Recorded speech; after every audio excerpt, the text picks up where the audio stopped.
கிறிஸ்துக்குள் மிகவும் அன்பாய் அழைக்கப்பட்ட அன்புக்குரிய சகோதர சகோதரிகளே, பிதாவாகிய தேவன் தாமே நம்முடைய ஆயுசு நாட்களிலும் அவளை கூட்டி கொடுத்திருக்கிறார். இந்த நாளிலும் கூட நாம் அவருக்கு துதியும் கனத்தையும் மகிமையும் ஸ்தோத்திரத்தையும் ஏறெடுத்துக்கொண்டு ஒரு சில காரியங்களுக்குள்ளாக நம்ம கடந்து செல்லலாம். ஸோ நம்மளுடைய நினைவு கூறுதல் இப்போ ரீசெண்டாக நம்ம அனுசரிச்சிருப்போம் இல்லைங்களா?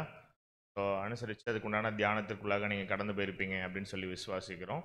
ஸோ அதில் கூட நம்ம என்ன ஒரு விஷயம் புரிஞ்சுக்கலாம் அப்படின்னா, அவருடைய மரணம் வரைக்கும் நடந்த அநேக நிகழ்வுகளை வந்து என்ன பண்ணியிருப்போம், நம்ம 2 வார காலம் அளவாக என்ன பண்ணியிருக்கோம், நிறைய மெடிடேஷன்ஸ் பண்ணியிருக்கோம், நிறைய கிளாஸஸ் கேட்டிருக்கோம், பாடங்கள் கேட்டிருக்கோம். அப்போது அவருடைய மரணத்திற்கு பிற்பாடு அவருடைய அந்த காட்சி அளிக்கக்கூடிய காரியங்கள் இருக்கு இல்லையா, அதில் சில இன்சிடென்ட்ஸ் மட்டும் நம்ம இன்றைக்கி பார்க்குறோம். ஸோ அதில் ஒரு சில மைன்யூட்டான ஒரு சில இன்ஃபர்மேஷன்ஸ் மட்டும் நம்ம டச் பண்ண போகிறோம். ஸோ அந்த பாடத்துக்குள்ளே நம்ம போகலாம். பாடத்தினுடைய தலைப்பு வந்து கர்த்தருடைய பரமேறுதலுக்கு முன்பு நடந்த காரியங்கள். அவர் வந்து உயிர் தெழுந்துட்டார். ஆனாலும் என்ன பண்ணுறாரு, எத்தனை நாள் காட்சி கொடுக்குறாரு உயிர் தெழுந்தது பிற்பாடு? 40 நாள் கொடுக்குறாரு இல்லைங்களா? அதில் தான் டவுட் இருக்கா? 42ஆ 5ஆ? ஓகே, வேற மாதிரி சப்ஜெக்டை திரும்பி ரீஆல்டர் பண்ணும் போலே. ஓகே, ஸோ கிறிஸ்து வந்து மரணிச்சிடுறாரு இல்லைங்களா? உதாரணத்துக்கு நாம் நினைவு கூறுதல் அனுசரித்தோம். அந்த டைம் வச்சு கணக்கு பண்ணும்போது இப்போ கிறிஸ்து உயிர் தெழுந்துட்டாரா? ஃபர்ஸ்ட் பிபிடியில் ஹீஸ் ரைசன் அப்படின்னு போட்டோன்னே எல்லாம் அவர் உயிர் தெழுந்துட்டார் அப்படின்ற மைண்டுக்கு வந்துட்டோமா? நாம் நினைவு கூறுதல் அனுசரித்தோம். சனிக்கிழமை மதியம் 3 மணிக்கு தான் அவர் வந்து மரித்திருக்கிறார் அப்படின்னு சொல்கிறோம் நம்ம இல்லைங்களா? இந்த லாஜிக் படி. ஏன்னா மேல் வீட்டறையில் உள்ள விஷயங்கள் நம்ம என்ன பண்ணியிருக்கோம், நம்ம நினைவு கூறுதலை ரிப்ளிகேட் பண்ணுறோம் நிறைய விஷயங்களை நம்ம. அதனால் இந்த டேட் படி பொறுத்த வரைக்கும் அவர் என்ன ஆகலை, இன்னும் உயிர் தெழலை இல்லைங்களா? ஆனால் பாடம் எப்படி நம்ம பார்க்க போகிறோம் அப்படின்னா, அவர் உயிர் தெழுந்த பின்பாடு காட்சி கொடுக்குறாரு இல்லையா, அந்த டைம் பீரியட்லேருந்து அவர் அடுத்தது மகிமையில் எடுத்துக்கொள்ளப்படக்கூடிய விஷயத்துக்கு பிட்வீனில் வந்து ஒரு சில காரியங்கள் இருக்குது, அதை நம்ம பார்க்குறோம். இன்றைக்கி எடுக்கப்பட்ட பாடம் வந்து ஒரு சில ரீப்ரிண்ட்ஸ் ஆர்டிக்கல்லேருந்து ரெஃபர் பண்ணியிருக்கோம் நம்ம. அஃப்கோர்ஸ் பைபிளில் உள்ள வசனங்களின் அடிப்படையில் தான், ஆனால் அந்த வசனங்களில் உள்ள அந்த விஷயங்களை கோர்வையாக படிக்கிறதுக்கும், அந்த வசனங்கள் இருந்தாலும் அதில் நமக்கு சில புரியாத சில மைன்யூட் டீட்டெயில்ஸை வந்து எங்கேருந்து நம்ம எடுத்திருக்கோம் அப்படின்னா, ரீப்ரிண்ட் ஆர்டிகல்ஸ்லேருந்து எடுத்திருக்கோம். இயேசு கிறிஸ்துவனுடைய உயிர்த்தெழுதலின் முக்கியத்துவம், அவர் தாம் முன்னிருந்த இடத்திற்கு செல்லுதல், ஆக்சுவலி நமது கர்த்தருடைய பரமேறுதல், இந்த 3 ஆர்டிகல்ஸ்லேருந்து நம்ம பார்க்க போகிறோம் அன்புக்குரிய சகோதர சகோதரிகளே. ஸோ என்ன ஒரு விஷயம் நம்ம தெளிவாக பார்க்குறோம் அப்படின்னா, நம்முடைய இரட்சகர் வந்து நீசான் மாதம் 14ஆம் தேதியில் வந்து என்ன பண்ணிட்டாரு, சிலுவையில் அறையப்பட்டார் இல்லைங்களா? ஸோ யாத்ராகமத்தில் வந்து அங்கே ஆட்டுக்குட்டி தேர்ந்தெடுக்கப்பட்டு அடிக்கப்பட்டதோடைய எக்ஸாக்ட் அதே ஒரு டைமிங்ஸில் என்ன பண்ணுறாரு, நம்முடைய இரட்சகரும் கூட மரிக்கிறார் அப்படின்னு சொல்லிலாம் நம்ம பார்த்துட்டோம். அவரே அந்த ஒரு ஆட்டுக்குட்டியாக மரிக்கிறார் அப்படிங்கிறத கூட பார்த்துட்டோம். பிற்பகல் 3 மணிக்கு வந்து மரிக்கிறார் அப்படின்னு சொல்லி நம்ம பார்க்குறோம். அதற்கு பிற்பாடு நிறைய அதில் இந்த பாடத்தில் நிறைய ஒரு லாஜிக்கல் திங்கிங் நமக்கு நிறைய இருக்கணும். அதே நேரத்தில் இது ரொம்ப கரெக்டு, இதுதான் கரெக்டு அப்படின்னு சில காரியங்களை நம்மளால் என்ன பண்ண முடியாது அப்படின்னா தீர்க்கமாக சொல்ல முடியாது. ஏன் அப்படின்னா, நமக்கு வசனம் சப்போர்ட்டிங்க்கு இருந்தால் நம்ம என்ன பண்ணலாம், ஷுவர் ஷார்ட்டாக இதுதான் அது அப்படின்னு சொல்லலாம். ஒருவேளை நமக்கு வசனம் அதுக்கு இல்லை அப்படின்னா, சில விஷயங்கள் நமக்கு தேவன் வெளிப்படுத்துற வரைக்கும் நம்ம என்ன பண்ணி தான் ஆகணும் அப்படின்னா, நமக்கு கொடுக்கப்பட்ட நமக்கு இருக்கக்கூடிய இன்ஃபர்மேஷன்லேருந்து நம்ம புரிஞ்சுக்கலாம்னு சொல்லி பார்க்குறோம். ஸோ அவர் 3 மணிக்கு மரிக்கிறாரு சிலுவையில். அதுக்கப்புறம் அவருடைய அடக்கம் வந்து அன்றே பிற்பகல் 4 மணிக்கு அப்புறம் என்ன பண்ணப்படுது அப்படின்னு சொல்லி அடக்கம் பண்ணப்பட்டதாக அனுமானிக்கப்படுது. ஏன்னா ஸ்பெசிஃபிக் டைமிங் கேட்டிங்க அப்படின்னா நம்மளால் அப்படி சொல்ல முடியாது. அதுக்கு நிறைய வசனங்கள் நம்ம என்ன பண்ணணும், கோத்ரூ போயிட்டு ஒரு டீப் ஸ்டடிக்குள்ளே போகணும்னு சொல்லி பார்க்குறோம். இப்போது உலக ஜனங்கள் எல்லாருமே என்ன பிலீவ் பண்ணுறாங்க, கிறிஸ்து வந்து இப்போது கிறிஸ்டியன்ஸில் கேட்குறேன், நாமினல் கிறிஸ்டியன்ஸில் நான் கேட்குறேன், ஏசு கிறிஸ்துன்னு ஒருத்தர் வந்தார், ஈடு பலி செலுத்திட்டாரு, அவர் என்ன பண்ணுறாரு, அதுக்கப்புறம் எல்லாருக்காகவும் மறிச்சிட்டாரு. மறித்ததுக்கப்புறம் எத்தனை நாளில் உயிர் தெழுந்தார்? 3ஆம் நாளில் உயிர் தெழுந்தார் இல்லைங்களா? ஓகே, இப்போ 3ஆம் நாள் அப்படிங்கும் பொழுது நம்மளுடைய புரிதல் என்னவா இருக்குது? ஒரு நாளைக்கு எத்தனை மணி நேரம்? 1.5 மணி நேரம், 24 மணி நேரம். ஓகே, ஒரு நாளைக்கு 24 மணி நேரம்னா 3 நாளைக்கு 36? நான் ரொம்ப வீக்குன்னு உங்ககிட்ட கேட்டா நீங்க என்னை விட வீக்கா இருக்கீங்களே எப்படி? சொல்லுங்க, யாராவது சொல்லுங்க.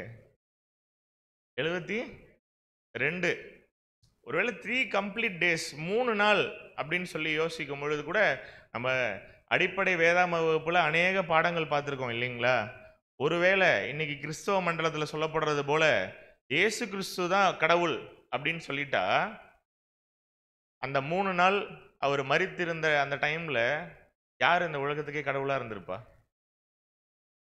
ஒருவேளை இயேசு கிறிஸ்து தான் கடவுள், எனக்கு திருத்துவத்துல எனக்கு வந்து நம்பிக்கை இருக்கு, அதே நேரத்துல இயேசு கிறிஸ்து தான் மேலே இருந்தாரு, அவரு தான் கீழே வந்தாரு, அவர் தான் அதுக்கப்புறம் ஆவியானவர் அப்படின்ற ஒரு விசுவாசத்துலலாம் ஒருவேளை நம்ம இருக்கணும் அப்படின்னா, அவர் மரித்த பிற்பாடு அந்த ஒரு டைம் பீரியடுக்கு வந்து கடவுளே இல்லையா பூமிக்கு அப்படிங்கிறதெல்லாம் நம்ம யோசிப்போம் இல்லைங்களா?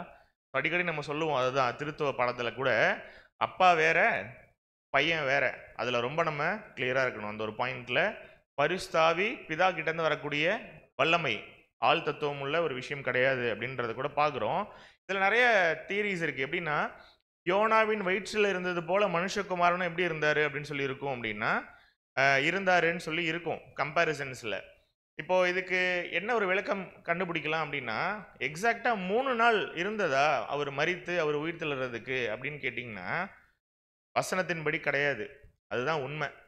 அப்ப இத பத்தி நிறைய கான்ட்ரோவர்ஷியலான பாயிண்ட்ஸ்லாம் இருக்கு. 71 மணி நேரம், 72 இல்ல 70லாம் இல்ல, 36 மணி நேரம், 38 நிறைய சொல்லிட்டே இருப்பாங்க. பிரதர் ஒரே ஒரு பாயிண்ட் வந்து நம்ம சொல்றாரு, நமது கர்த்தர் எத்தனை நாட்கள் மரண நிலையில் காணப்பட வேண்டும் என்கிற காரியத்தை சார்ந்ததாக எந்த காரியமும் இருக்கவில்லை. அவர் நிஜமாக மரிக்க வேண்டும். உண்மையிலுமே அவர் பிறக்கணும், அவர் மரிக்கணும், அவர் மரண நிலையில் காணப்பட வேண்டும். அவர் மரணிச்சதை எல்லாரும் பார்க்கணும், காணணும். அவர் மரித்தோரிலிருந்து உயிரோடு எழும்ப வேண்டும் என்பதுதான் முக்கியமான காரியமாகும். அப்ப என்ன ஒரு ஃபுல் ஸ்டாப் வச்சுட்டாரு அப்படின்னா, ஆக்சுவலா 72 ஹவர்ஸ் கிடையாது. நீங்க என்ன பண்ண வேண்டாம், இந்த ஒரு காரியத்துல வந்து ரொம்ப யோசிச்சுட்டு அது 3 இருக்குமோ இல்ல 2.5 இல்ல 1.25 அப்படிங்கிற திங்கிங்குள்ள நீங்க என்ன பண்ண வேண்டாம், ரொம்ப டைம் வேஸ்ட் பண்ண வேண்டாம். ஆனா ஒரு விஷயம் உண்மை நம்புறோமா? அவர் பிறந்தாரு, மரித்தாரு, உயிரோடு எழுந்துட்டாரு. அது எல்லாரும் விசுவாசிக்கிறோம் இல்லைங்களா? ஸோ அதை தான் நம்ம பார்க்க போகிறோம் இன்னைக்கு. அதற்கு பிற்பாடு, உயிர் தெழுந்த பிற்பாடு ஒரு சில இன்சிடென்ட்ஸை நம்ம பார்க்கலாம் அன்புக்குரிய சகோதர சகோதரிகளே. ஸோ இன்னைக்கு உலகத்தில் அநேகம் பேர் என்ன பண்ணுறது இல்லை அப்படின்னா, கிறிஸ்தவ மார்க்கத்தில் இருக்கவங்க என்ன பண்ணுறாங்க, பிலீவ் பண்ணுறாங்க ஒருத்தர் பிறந்தாரு கிறிஸ்துன்னு சொல்லிட்டு நமக்காக மரித்தாரு உயிர் தெழுந்தாருன்னு. ஆனால் இந்த கிறிஸ்டியானிட்டியில் இல்லாமல் வெளியில் இருக்கவங்களுடைய பிலீஃப் என்னவா இருக்குது? அவங்கள பொறுத்த வரைக்கும் கிறிஸ்துவனா என்ன? ஒரு கேரக்டர் பிறந்திருக்காரு ஹிஸ்டரியில், நல்லா வாழ்ந்திருக்காரு, அதனால அவரை பற்றி எழுதியிருக்காங்க பைபிளில், அவர் மரிச்சிட்டாரு. ஆனால் அவர் உயிர் தெழுந்தாரா அப்படின்னு கேட்டால் கிறிஸ்துவர்கள் விசுவாசிப்பாங்க, ஆனால் வேறு மதத்தினர் என்ன பண்ண மாட்டாங்க. அவங்கள பொறுத்த வரைக்கும் எப்படி, நம்ம எப்படி அவங்களுடைய மதத்தில் நம்ம ஒரு சில ஐடியாலஜிஸ் வச்சுருக்கோம், எது உண்மை போய் நம்ம போய் உள்ள டீப்பாக அனலைஸ் பண்ண மாட்டோம் இல்லையா? நமக்கு என்ன மைண்டில் தோணுதோ அதுதான் சரின்னு நம்ம சொல்லுவோம் இல்லையா? அது மாதிரி அவங்க ஒரு லாஜிக் வச்சுருப்பாங்க. ஆனால் ரொம்ப கிளியராக பவுல் வந்து எழுதுறாரு அவருடைய ரைட்டிங்ஸில். நம்ம ஆக்சுவலி என்ன ஒரு விஷயம் புரிஞ்சுக்கலாம் அப்படின்னா, நமது கர்த்தருடைய உயிர்த்தெழுதல் மற்றும் முழு சுவிசேஷ செய்தியின் மீதான அதன் செல்வாக்கினுடைய முக்கியத்துவத்தை சிலர் மாத்திரமே உணர்ந்தவங்களாய் காணப்படுகின்றனர். ரொம்ப சில பேர் தான் அவர் பிறந்தாரு உயிர் தெழுந்தாருங்கிற அந்த இம்பார்ட்டன்ஸை வந்து புரிஞ்சுக்கிறாங்க. அதுக்கு தான் 1 கொரிந்தியர் 15 14 18 வந்து பவுல் வந்து கேட்பார். என்ன கேட்பார் அப்படின்னா, கிறிஸ்து உயிரோட எழுந்திருக்கவில்லை என்றால் எங்களுடைய பிரசங்கமும் விருதா அப்படின்னு சொல்லி வசனத்தில் வரும். இது வேற வெர்ஷன் ஆக்சுவலி. உங்களுடைய விசுவாசமும் விருதா. மரித்தோர் உயிர் தெழாவிட்டால் தேவன் எழுப்பாத கிறிஸ்துவை அவர் எழுப்பினார் என்று நாங்கள் தேவனை குறித்து சாட்சி சொன்னதுனாலே தேவனுக்காய் பொய் சாட்சி சொல்லுகிறவர்களாகவும் காணப்படுவோமே. என்னன்னா, லிட்டரலா நிறைய பேர் கண்ணெதிர பார்க்குறாங்க கிறிஸ்துவை அவருடைய காலப்பகுதியில். இப்போ இன்னைக்கு நமக்கு தெரியுமா, நாம காணாமல் விசுவாசிக்கிறோம் இல்லைங்களா? வேதத்தை அடிப்படையாக கொண்டு விசுவாசிக்கிறோம். ஆனால் அவருடைய முதலாம் வருகையில் அவர் வந்ததை பார்த்துருக்காங்க, அவர் பிறந்ததை பார்த்துருக்காங்க, அவர் வாழ்ந்ததை பார்த்துருக்காங்க, அவர் மரித்ததையும் பார்த்தார்கள். அவர்கள் மரித்து அவர் உயிர் தெழுந்ததையும் என்ன பண்ணுறாங்க, அந்த சமகாலத்தில் வாழக்கூடிய அப்போஸ்தலர்களும் சீஷர்களும் பார்க்குறாங்க. அதை தான் சொல்கிறாரு, நாங்கள்லாம் பார்த்துட்டு இதெல்லாம் சொல்கிறோமே, நாங்கள் சொல்கிறது என்ன பொய்யா? அவர் உயிர் தெழலை அப்படின்னு சொல்லிட்டா எங்களுடைய பிரசங்கம் என்ன விருதாவா? அது ஒன்றுமே இல்லையா அப்படின்ற ஒரு கேள்வியை கூட வைக்கிறாரு. அதை தான் உயிர்த்தெழுதலை உணர்ந்து கொள்ள தவறுபவர்களும் அதை உண்மையில் விசுவாசிக்கிறவர்களுமான கர்த்தருடைய பெண்ணடியார்களை தங்களை அறிக்கை பண்ணிக்கொள்ளும் மத தலைவர்கள், கிளர்ஜி லைட்டின்னு சொல்லி பார்த்துருக்கோம் இல்லைங்களா, கிளர்ஜி வகுப்பார், இன்னமுமே கிறிஸ்தவ மண்டலத்தில் என்ன மாதிரியான ஒரு இருளுக்குள்ளே வச்சுருக்காங்கன்றதை நம்ம பார்க்குறோம் இல்லைங்களா. ஏன் அப்பா யார் பையன் யாருன்னே சொல்கிறது இல்லை. சொன்னால் தானே பையன் உயிர் தெழுந்தாங்கன்ற ஒரு விஷயத்தையே சொல்ல முடியும். அவர் தான் இவர் தான் அவர் அப்படின்னு குழப்பிட்டே இருக்கும் பொழுது எவ்வளோ ஒரு இருளில் இருக்காங்க அப்படிங்கிறத கூட பார்க்குறாரு. உண்மையிலேயே விசுவாசிக்கிறவர்களுடைய எண்ணிக்கை மிகவும் சொற்பமே ஆகும். உண்மையான சத்தியத்தில் இருந்துட்டு அப்பா யாரு பையன் யாரு பரிசுத்தாவினுடைய வல்லமைனா என்ன அப்படிங்கிறத புரிஞ்சுக்கிறதுக்கு அந்த கவுண்ட் என்னதான் அப்படின்னு சொல்லி பார்த்துக்கிட்டிங்கன்னா ரொம்ப கம்மி அப்படிங்கிறாரு. அன்புக்குரிய சகோதர சகோதரிகளே, இப்போ என்ன இதில் நிறைய விஷயங்கள் நடக்குது. இதெல்லாம் எதனால் வருது அப்படின்னா சும்மா காரணம் இல்லாமல் கிடையாது.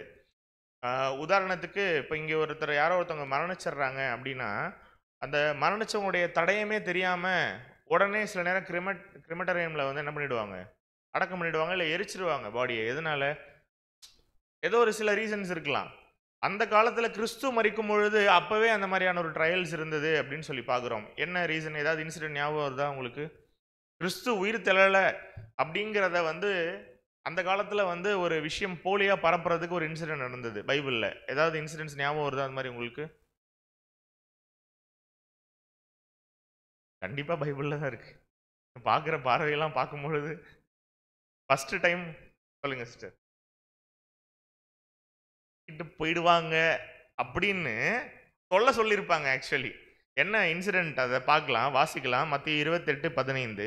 மத்திய 28:15 நித்திரை பண்ணி கொண்டிருந்த போது இயேசுவின் சீஷர்கள் வந்து சரீரத்தை திருடி போய் விட்டார்கள் என அவர்கள் விஷத்தை பரப்பி விடத்தக்கதாக பிரதான ஆசாரியர்கள் அவர்களை தூண்டிவிட்டனர்.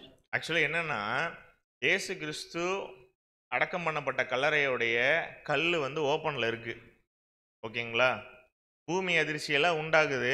அங்கே இருந்தக்கூடிய போர் சேவர்கள் என்ன பண்ணுறாங்க அப்படின்னா பார்க்குறாங்க, உள்ளர வந்து இயேசு கிறிஸ்துனுடைய உடல் வந்து உள்ளர இல்லை, பாடி அங்கே இல்லை. பதறி அடிச்சுட்டு போய் எல்லாருக்கிட்டையும் சொல்கிறாங்க. அப்போ அவங்க ஆல்ரெடி இவர் வேணான்னு சொல்லி தான் இவளை சிறுவயர் அறையிறதுக்கு என்ன பண்ணாங்க, ஒப்பு கொடுத்துட்டாங்க அந்த ஜனங்கள் வந்து. அப்போ என்ன பண்ணுறாங்க அப்படின்னா பணம் கொடுத்து அந்த இடத்துல ஒரு செட்டில்மெண்ட் பேசுகிறாங்க. என்ன அப்படின்னா, நீ வெளியில் என்ன சொல்லணும், அவருடைய சீஷர்கள் வந்து பாடி என்ன பண்ணிட்டாங்க, தூக்கிட்டு போயிட்டாங்கன்னு சொல்லணும்னு. ஏன் இதெல்லாம் நடக்குது எங்கேயாவது யோசிச்சு பார்த்தீங்களா? ஏன் அவருடைய பாடி தூக்கிட்டு போயிட்டாங்கன்னு சொன்னால் என்ன ஒரு விஷயம் நடக்கும்? வரலாறுல எப்படி தெரியுமா பதிவாகும்? அவருடைய உயிர்த்தெழுதல் அப்படிங்கிற ஒரு விஷயம் வெளியிலேயே வராது. ஏன்னா அவரை பொறுத்த வரைக்கும் அவர் இருந்தாலும் அவங்களுக்கு பிரச்சனை, அவர் இல்லை அப்படின்னாலும் பிரச்சனை அவங்களுக்கு. அதனால என்ன ஒரு மறைக்க வராங்க அப்படின்னா, அவருடைய பாடி கூட இல்லை, அவங்க சீஷர்கள் தான் எடுத்துட்டு போயிட்டாங்களே தவிர அவர் உயிர்த்தெழுறதுக்கு வாய்ப்புலாம் இல்லைங்க, அவர் மெஸ்ஸியாலாம் கிடையாது அப்படிங்கிற ஒரு ப்ரொஜெக்ஷனில் என்ன பண்ணுறாங்க அப்படின்னா செட்டப் பண்ணுறாங்க. அதை தான் மத்தேயு வந்து 9 வருடங்களுக்கு பின்பாக எழுதப்பட்டதாக அனுமானிக்கப்படுது. எழுதப்பட்ட காலத்தில் கூட இந்த ஒரு பேச்சு இருக்குது. இந்த இன்சிடென்ட் நடந்து மேத்யூ அதெல்லாம் 9 இயர்ஸ் கழிச்சு ரெக்கார்ட் பண்ணுறாரு. ஆக்சுவலி அப்படி அதை ரெக்கார்ட் பண்ணும்பொழுதே இந்த பேச்செல்லாம் இருக்குது. இன்னுமே என்ன டாக்ஸ் இருக்குது?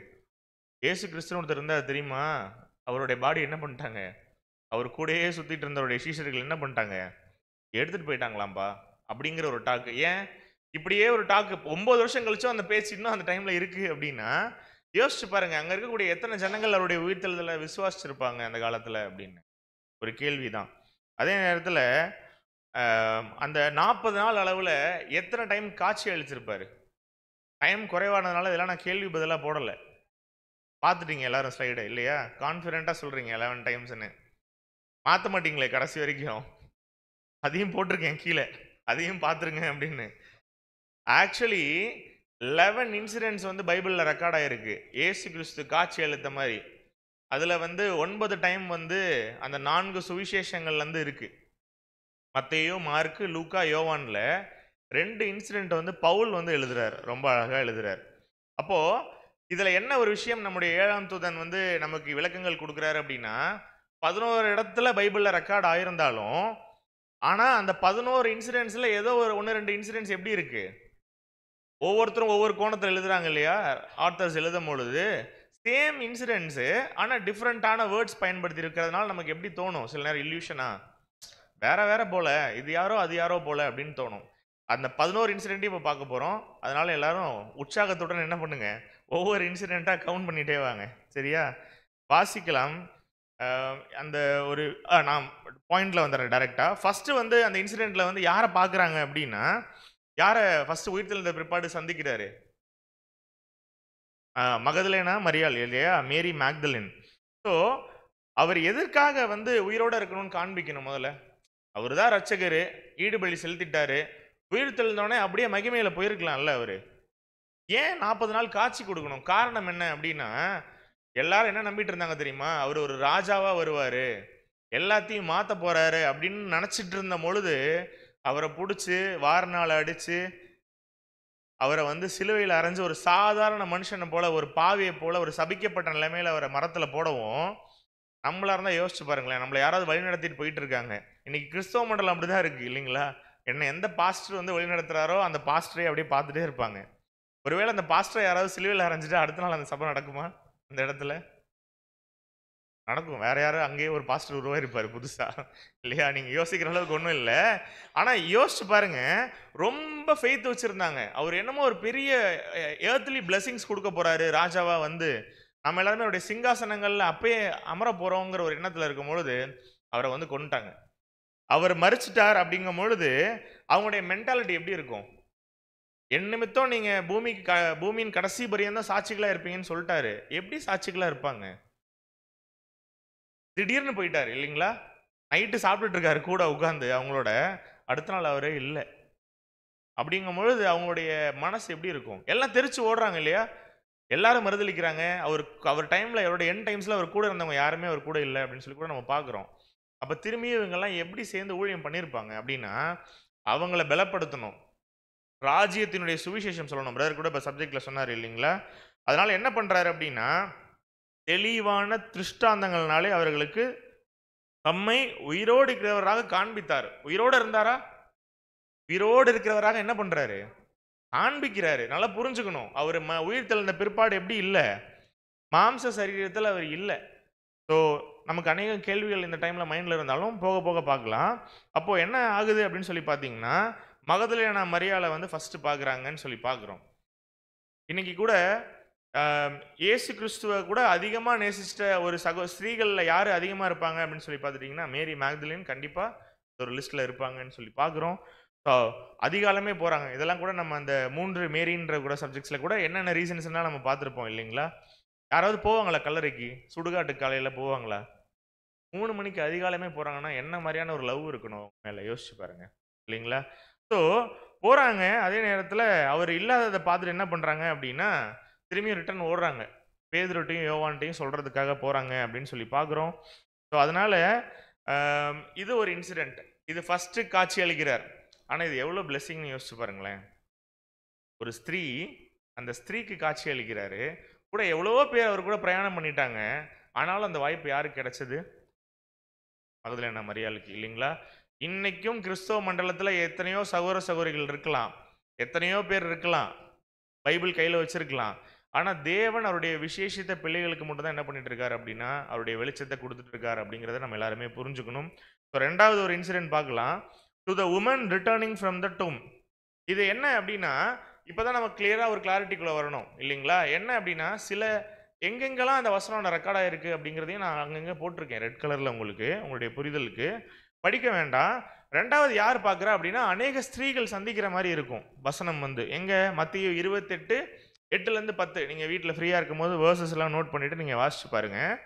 இதில் எப்படின்னா, மொத்தம் ஒரு 5 ஸ்திரீகள் அப்படிங்கிற மாதிரி ஒரு கணக்கு வரும். எப்படின்னா, மேரி மதர் ஆஃப் ஜேம்ஸ், அவங்க, சலோமி, ஜொவானா, அதுக்கப்புறம் ஆல்ரெடி மேரி மேக்டலின் பார்த்துருக்காங்க, அண்ட் அதர் உமன் இருக்கும் பைபிளில் ஆக்சுவலி.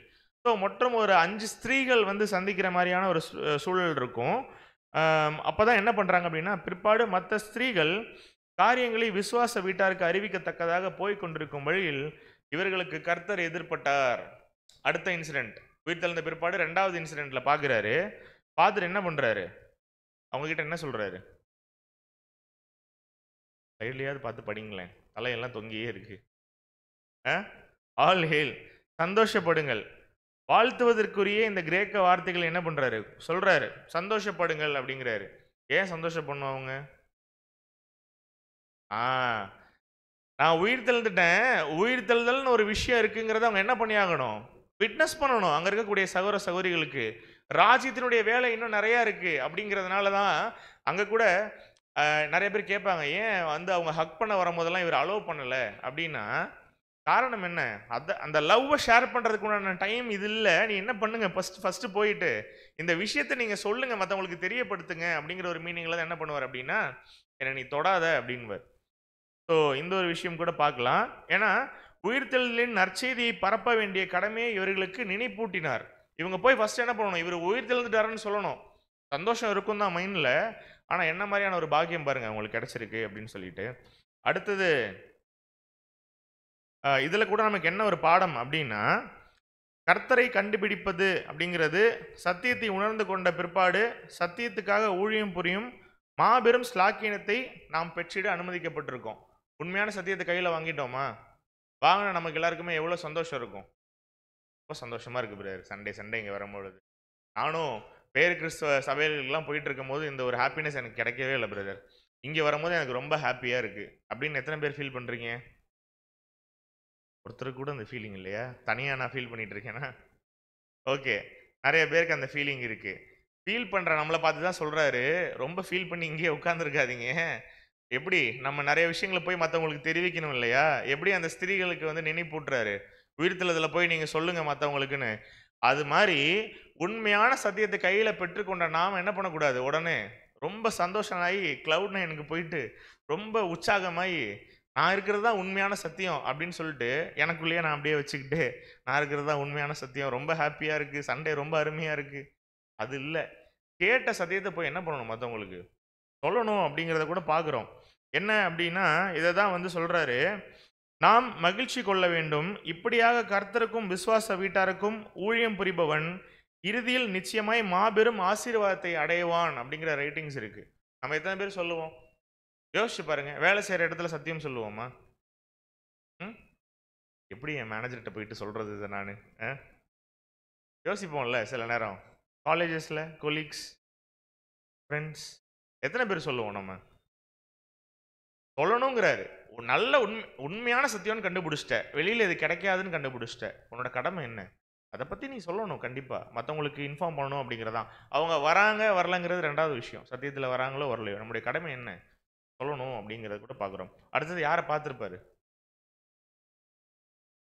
ரொம்ப ஸ்லோவாக இருக்கீங்க, 11 இன்சிடென்ட்னு சொல்லிட்டேன், உங்கள் சைட்லேருந்து கோஆப்ரேஷன் இல்லை அப்படின்னா சைடு மாறவே மாறாது.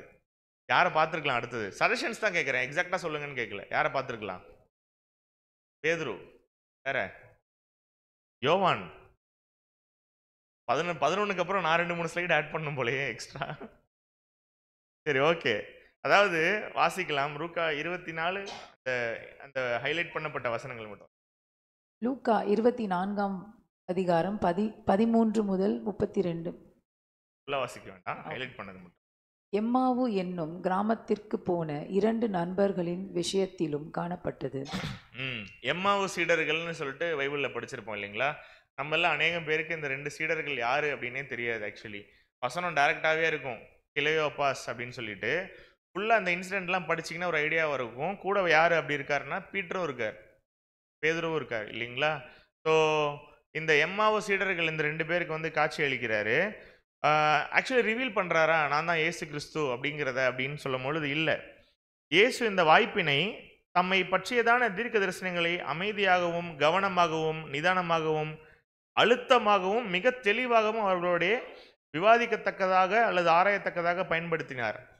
ஏன்னா இவங்க பேசிட்டே வராங்க, இங்கெல்லாம் நடந்த இன்சிடென்ட்லாம் நம்ம கேள்விப்பட்டிருக்கீங்களா, எப்படிலாம் நடந்து போச்சு பாருங்களேன் அப்படின்னு பேசிட்டு வரும்போது இவர் அப்படியே அவங்கள மீட் பண்ணுறாரு. அந்த 2 பேரை மீட் பண்ணிட்டு என்னமா சொல்கிறாரு, இப்படித்தான் அவர் மரிப்பார், இவர் உயிர் தெழுவாருன்னு வசனத்தில் ரொம்ப அழகாக போட்டிருக்கேப்பா தீர்க்க தரிசனத்தில், உங்களுக்கு இதெல்லாம் தெரியாதா அப்படின்னு சொல்கிற போது அவங்களும் பேசிகிட்டே இருக்காங்க.